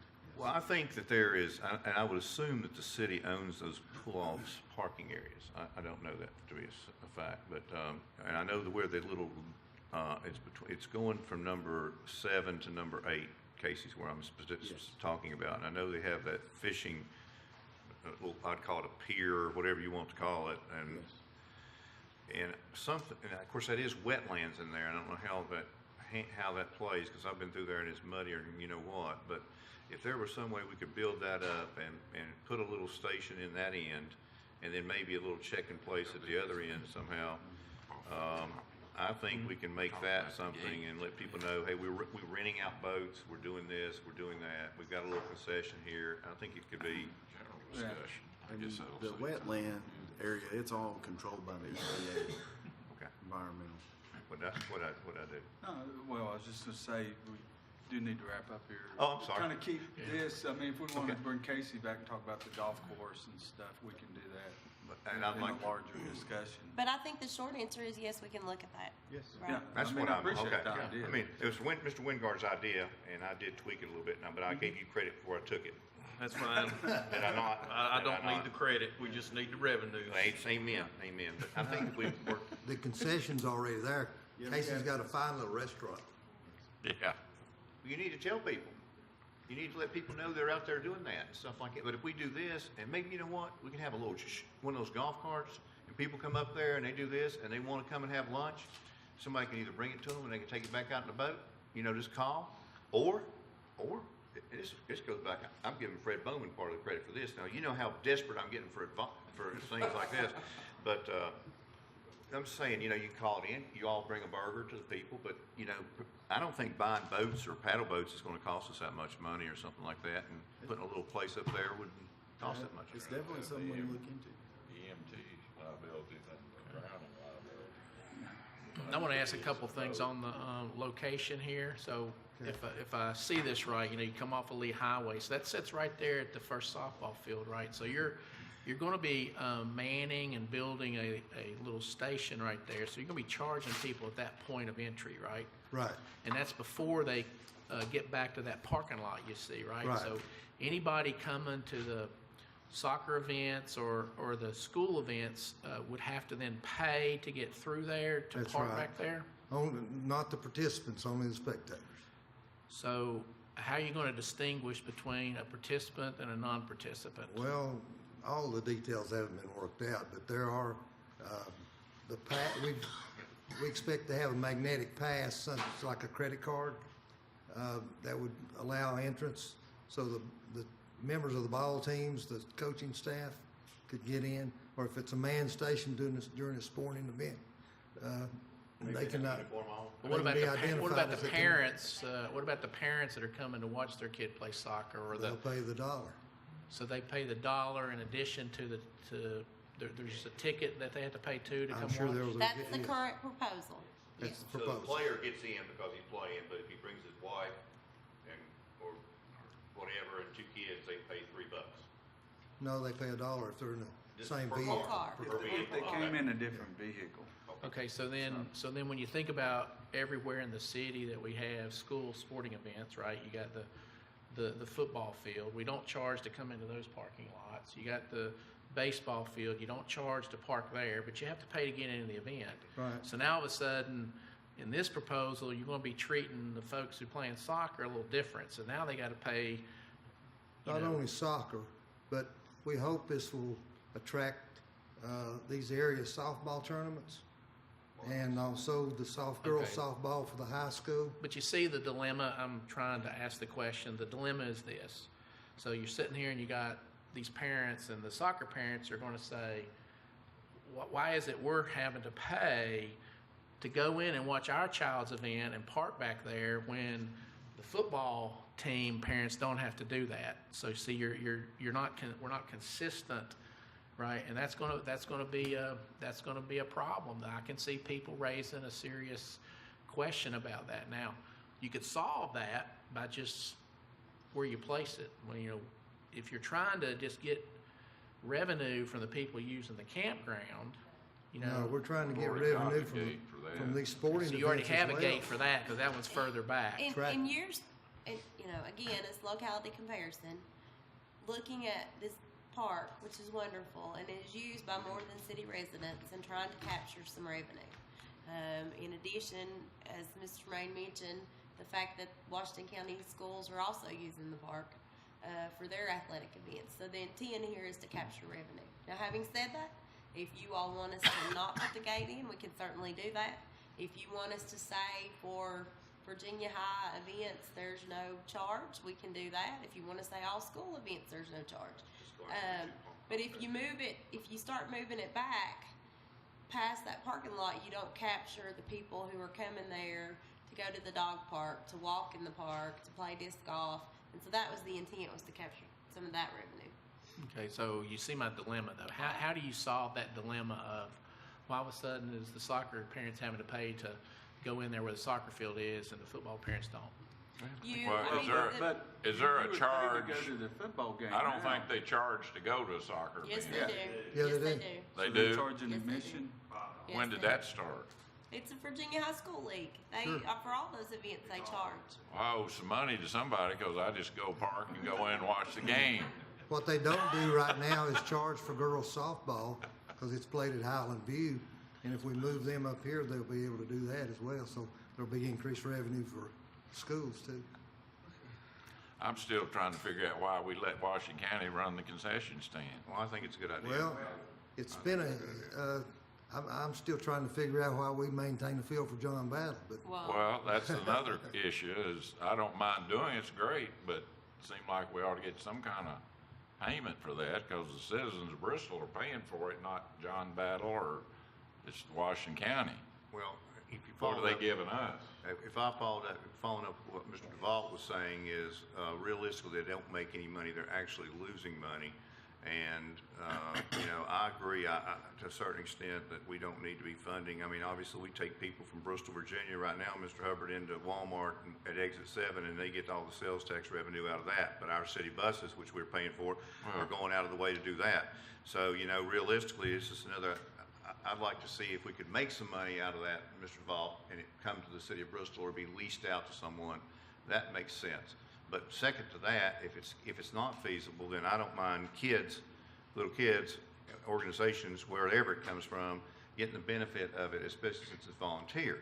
I mean, that just makes sense. We're talking nickels and dimes here realistically, unless we made it a lot better now, and improved the facility a little bit, the actual concession stand more. It would take some money.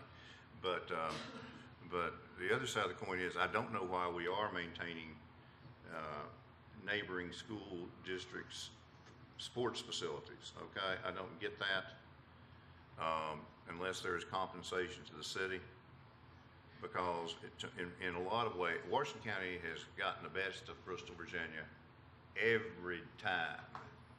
I mean, if I were going to play poker and I were Bristol, Virginia, and I were going to play poker with Washington County, I would make sure I took counterfeit money because I knew I was gonna get cleaned out, okay? And everything, but, I mean, that's just the way it's been. I mean, Well, we've Doug, had. I mean, Doug's right. Tabitha needs to talk to Jason Berry and say, look, we shouldn't be a city that's, maintaining the cost of the fields and your, school system's getting the use out of it. If you're gonna use it, you gotta share in the cost too, right? Well, and they are right now. That's just I the way met it with- works, I right? met with John did, Battles. right. We did talk to them. Yeah, met What with did he the, say, no? no, we met with the athletic director and the principal at John Battle. Right now, when they take over the soccer field, they're responsible for the entire maintenance of it until their season ends, Oh, boy, what a deal. with the exception of mowing. I mean, oh, yeah, I guess it is. And It maintains part the of field. that is that those fields were put in with Job Corps. And so for us just to say we're not gonna maintain them anymore, I think there's some arrangement there. Good. And we do lease those field out Val, it's either spring or fall, right, to Bristol Soccer Association. Well, it's switched. It was in the spring and now it's in the fall. And so, there's some benefit for us to maintain those soccer fields in the back. Can we go to the Coombs Center and tell them we'll mow the grass so we get to use their facility? I like that idea. So I mean, have that's a you, good trade-off. But this gate is a way to get back some of that investment. But you're talking about actually being able to put coinage in here, like dollars and stuff? Just like you go to the car wash. Okay, You can and actually it's not gonna put be cash in maintained it, by you an can put a individual. credit card in it. Pardon? There's not gonna be an individual there maintaining it? There will be Okay. During from- high traffic. during high traffic time because that automatic gate won't be able to keep up Well, with you don't traffic. need to leave no cash.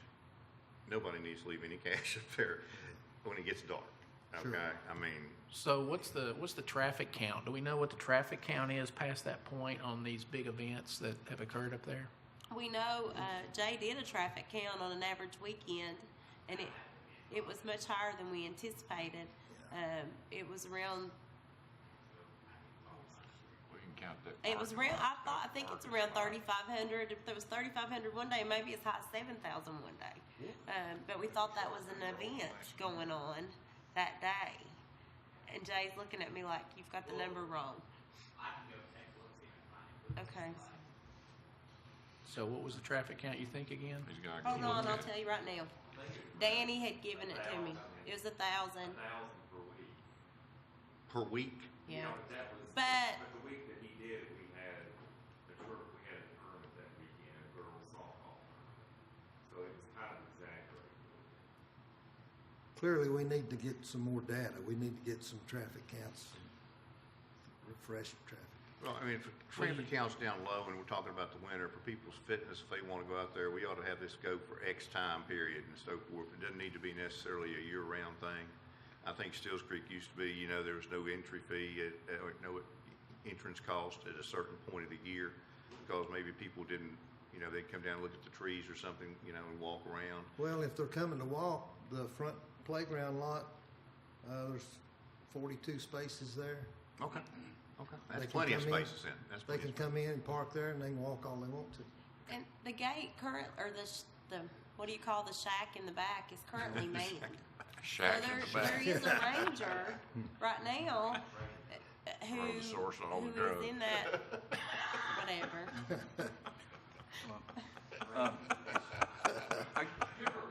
I know, it's sick, it's long. I mean, Getting punchy here, folks. yeah, we do need to, I mean, Well, hang on a second. Yes, Yeah. yes. My question So the is, traffic count, the traffic count's an important thing because you got to know your revenue. So you don't really know what revenue you're going to create until you kind of do your traffic count and understand it. So if we're guessing at the $35,000 to $50,000, and then we're going to turn around and say we're just going to spend 19 or 20 to build whatever and we may be upside down if we don't know that Exactly. traffic count. We're here to see if you're in favor of the idea. We'll collect the data. I'm not for it or against it at this point. I'm just trying to ask all the questions, think through this. But you got to know your traffic count to know if the revenues even make sense. And I would say based on Stills Creek, if the 80,000 is right for Tennessee, and that's $2 a car. So the question of why $1 versus $2. But if you use those numbers, and then you compare to Sugar Hollow's traffic count, and they've got traffic count, you could pretty much reconcile what your revenues are going to be, right, based on if you're equal to Steels Creek or a little lower or higher. But you got to have that number. You got to understand that.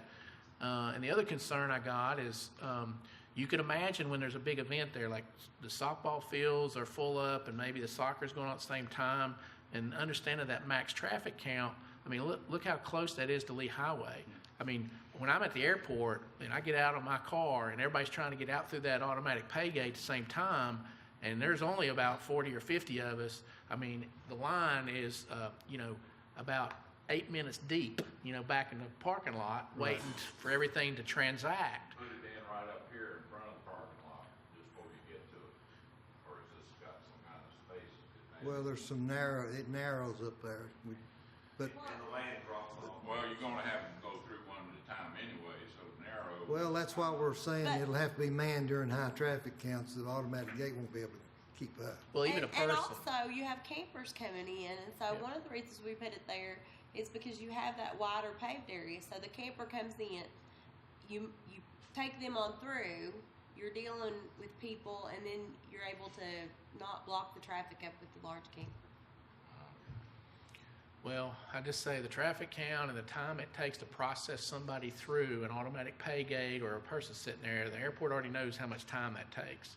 And you look at your traffic count, and then you add up how many cars you could actually back up there before you're back on Lee Highway. You could be creating a serious problem here when you got 100 cars trying to get in. Now all of a sudden, Lee Highway's stuffed up. And worst case, during a high traffic event, we'd have to let people go if we're backing up and causing a traffic jam. Then that's a loss of revenue, And so then you'd I have don't to take that disagree into with that, account. Which is why we've got to get it in place to where it's a system that they know what they're doing, they're moving them through. So with all that, I think the smart thing to do is you do a simple pilot run this year. You don't put anything in that's really exotic. It costs a lot of money, but you figure out your traffic count. Maybe you ask for donations, or you do something till you see how that thing's going to flow, and you kind of figure that out before you just go build something and bottleneck it, and you got a problem that you didn't anticipate. Thank you.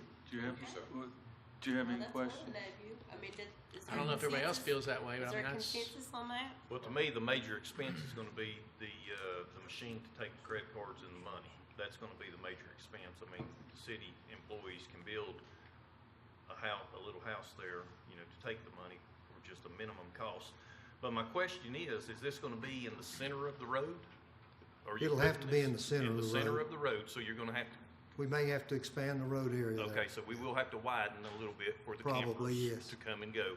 All right, is it gonna be a gate on the entrance side and a gate on the exit side? Yes. Okay. Well, let me ask that. Why not put the gate on the entrance side and then you pay, I mean, granted, I guess people could go around it, but that would deal with, people coming in, like you're saying, people leaving. I've been up there when the soccer leaves, and it can be a hassle to try to get out of there. Well, but not everybody is coming in at the same time. The gate on the outside would only be to prevent the people from taking the wrong side as they come in if the station isn't manned. During the exit traffic, you can lift the gate up and leave it, let them exit. Well, I guess, because we do need to wrap up, my concern is some of what's already been brought up about the location and safety, and making sure it's far enough back that it doesn't bottleneck. And then not just with the sporting events, but particularly the Children's Advocacy Center, and probably residents in general, that there be some kind of pass or somebody, if you go up there every day and you like going into the very back of and walking in the woods and you don't want to park at the playground, then, especially if you're not a city resident, I mean, you can prepay, so we get the money up front, and if you don't use it, then we got the money. But especially to have some kind of differential that helps city residents there, that they have an option that they can pay a lower rate. I mean, I think part of this is to recover some of the costs from people that use the facility, particularly people that don't live in the city, but try to find some way to help people that live in the city and use it a lot to, what that rate structure is. So I guess you know, that would be something I'd like to see a little bit more, but, you know, I know, and it just occurred to me, and I probably know the answer to this, but you're talking about concessions. You know, I don't think you'd make a lot of revenue, but I know there's probably a potential for vandalism as well. But just a soft drink machine, I can't tell you the number of times I've been up there on a Sunday with the kids, and it'd be nice just to get a bottle of water. You know, and so there might be a little bit of revenue. If nothing else, it's a convenience for people that are there. And a little snack machine things. Yeah. So if you figure out this works out, I think when somebody's coming in with their F-250 and their 35-foot camper, right, that's a much different charge than somebody coming in and their Impala going to see their kid's soccer game. You know, you're needing to charge, you know, $5 or $10 on a big piece of equipment coming in that's going to set up for a while versus Well, somebody these people that's have just- already prepaid. I don't. Yeah. do- So that's part of it then. The camper fee would be. Camper fees have already been prepaid. They've got reservations in the campground, generally speaking. It's first come, first served, except for Rhythm and Roots and for the 2 races. And the campers only pay for their camping spot, which includes their car. Okay, what about the campers that go, pay the fee, they go camp, and then they come and go? They go out to shop, eat, whatever. Yeah, come back. that would be another issue that Well, would have to be worked around. Right, and we had talked with the machine that you can have passes. So if they could have a pass, that if they're camping for 4 days, it's programmed for 4 days and they can come and go. Because if they've already paid for the site, that was our thought, is that they would have access to the park for free. That's good. Okay. All right. We don't have a concession, but we ought to also, you know, talk to some of these vendors that do this caramel corn and stuff and see if they won't come up there and lease out spaces or, you know, give the city so much to put a little operation, because for a soccer game and stuff like that, we may, you know, I mean, any opportunity, $50 here, $50 there. Yeah, and one more idea, and Casey knows this, you know, they rent out golf carts to play golf at the city golf course, right? Well, this park's pretty big. You know, some people go to camp, they want to walk around. You know, it's hard to get from the back side to the front side. Let's say you do want to come up and watch a softball game or something, you happen to be camping. So if you had a fleet of golf carts up there that you could rent out, right, for by the day or by the week, chances are a lot of campers might want to use that to kind of move around the park without, you know, having to bring their own or do something else. So just think about that. That might be another way of creating some revenues. We solved it all today, haven't we, Ms. Crowder? In my account, we are negative now more than positive, but you all had some good ideas. I won't dispute that, and we'll certainly look at them. We're negative? Well, I mean, if we don't do the EMS, Yeah. Oh, that's- I didn't know what you were talking 500. about. Yeah. Well, we'll figure that one out. Okay. All right. We'll figure that out. Thank you. I think we are, and So- I think it's been a good meeting. I just want Okay, so, to go to sleep. kind of wrap up here very quickly. With the general discussion, I guess I would kind of say that we had a meeting tentatively scheduled. Everybody could come Monday at 6 on, that would be the 8th. And it sounds like that we had asked the fire and the EMS to come back and provide some information there. You know, talking on the revenue side, I think it would be good to have Parks and Rec maybe come back if they've got any updates, or just in general, because I think Parks and Rec is one of those areas where you can generate some revenue by charging for some of your programs, as well as probably Casey come and talk about the golf course. Again, that's an area that can generate revenue, and I think that would do through the revenues, unless, is there anybody else that council would like to definitely make sure is here? Anybody you can think Did you of? say Parks and Rec? Parks and Rec and the golf course. Landfill, solid waste. we can do that anytime. That'll be me. Okay. So I think, you know, those would be the 4 things, I think, Monday, and that would probably, we meet for a couple hours, maybe go a little longer, but I mean, those 4 things would definitely take up that evening, and then we can see where we're at from there, but would probably, I I think that Saturday was the next tentative time we had scheduled, so we may need to meet then. We can also add a block on the agenda for Tuesday night if you'd like us to, for the regular council meeting. How bad is that meeting look? It's not looking bad at all. Well, The executive session's gonna be at the Tuesday meeting. It will be.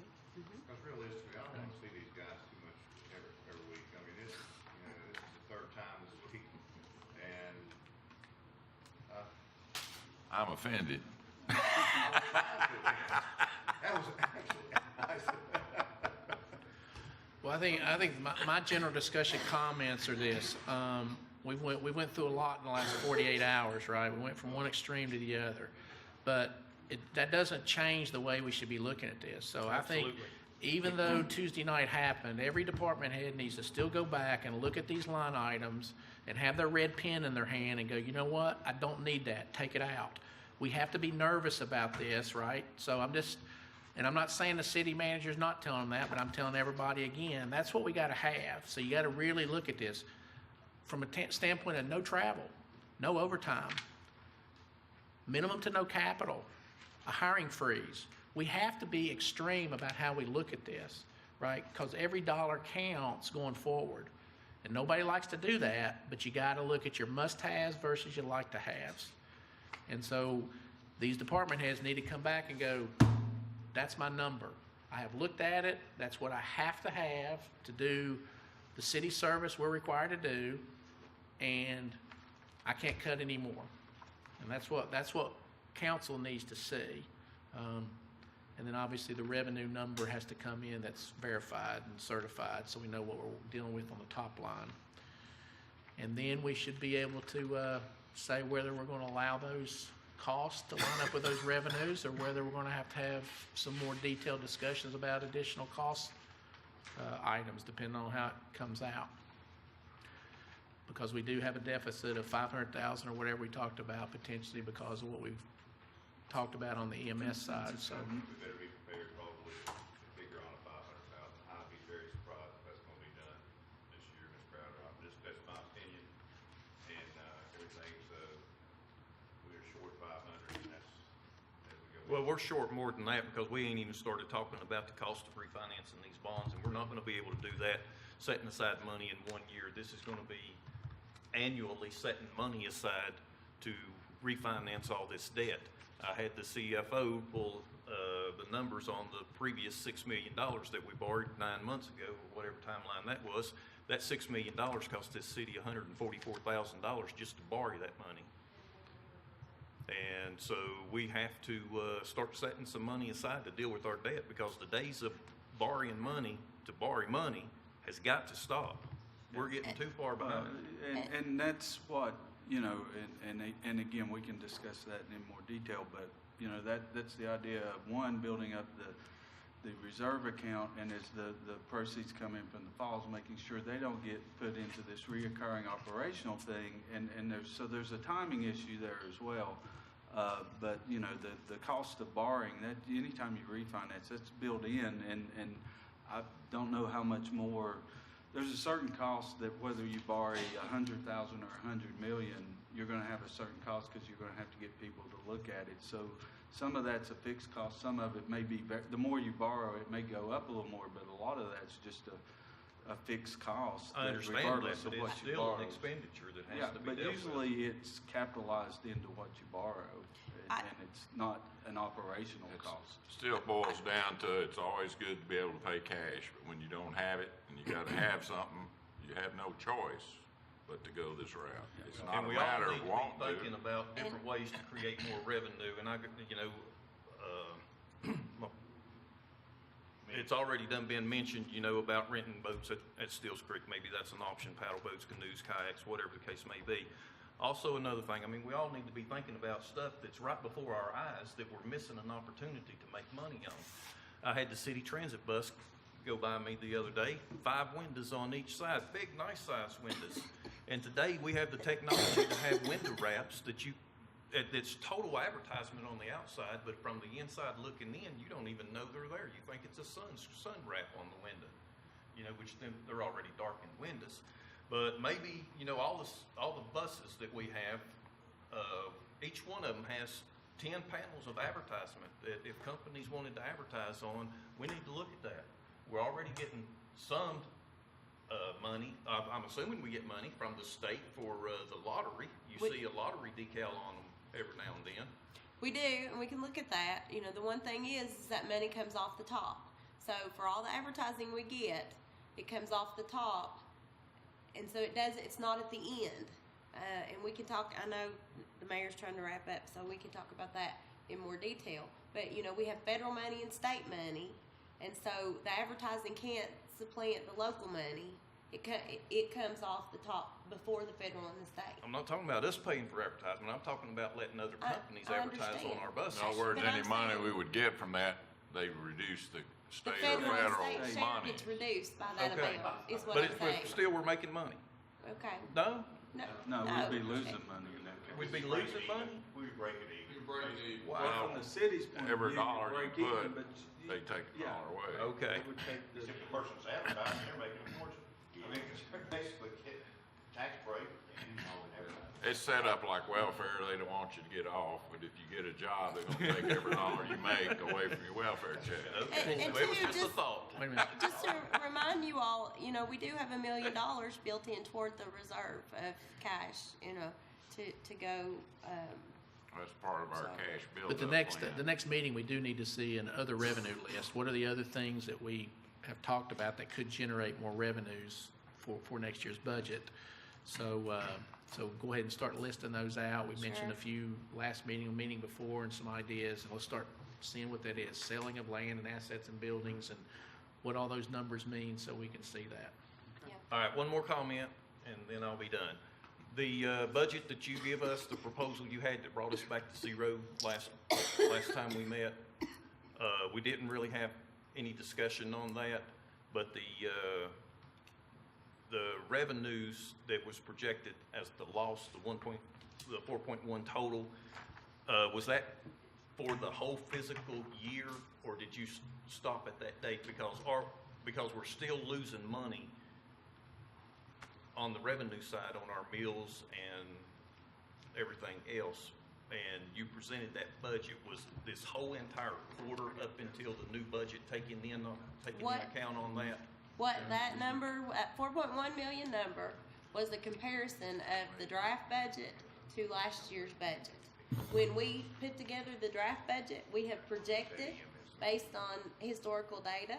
So we have tried to include, if the trend's downward, to include that in there, yes. All the way up to the end of the cycle year? Yes. Okay. And also, just, you know, we had, with what happened the other night, we didn't get to do that full presentation because we had some slides on revenue in general. Because what you have to also remember with that 4.1 million is that included some one-time money, flow-through money. And so that number's not, it wasn't as drastic as that. You had to look at the expenditures that had been cut too to get to that bottom line number of around 3 million. Okay, I just wanted to know that those numbers carried us on over Yes. into June or July. Okay, thank you. I'm done. Yeah. Meeting's adjourned.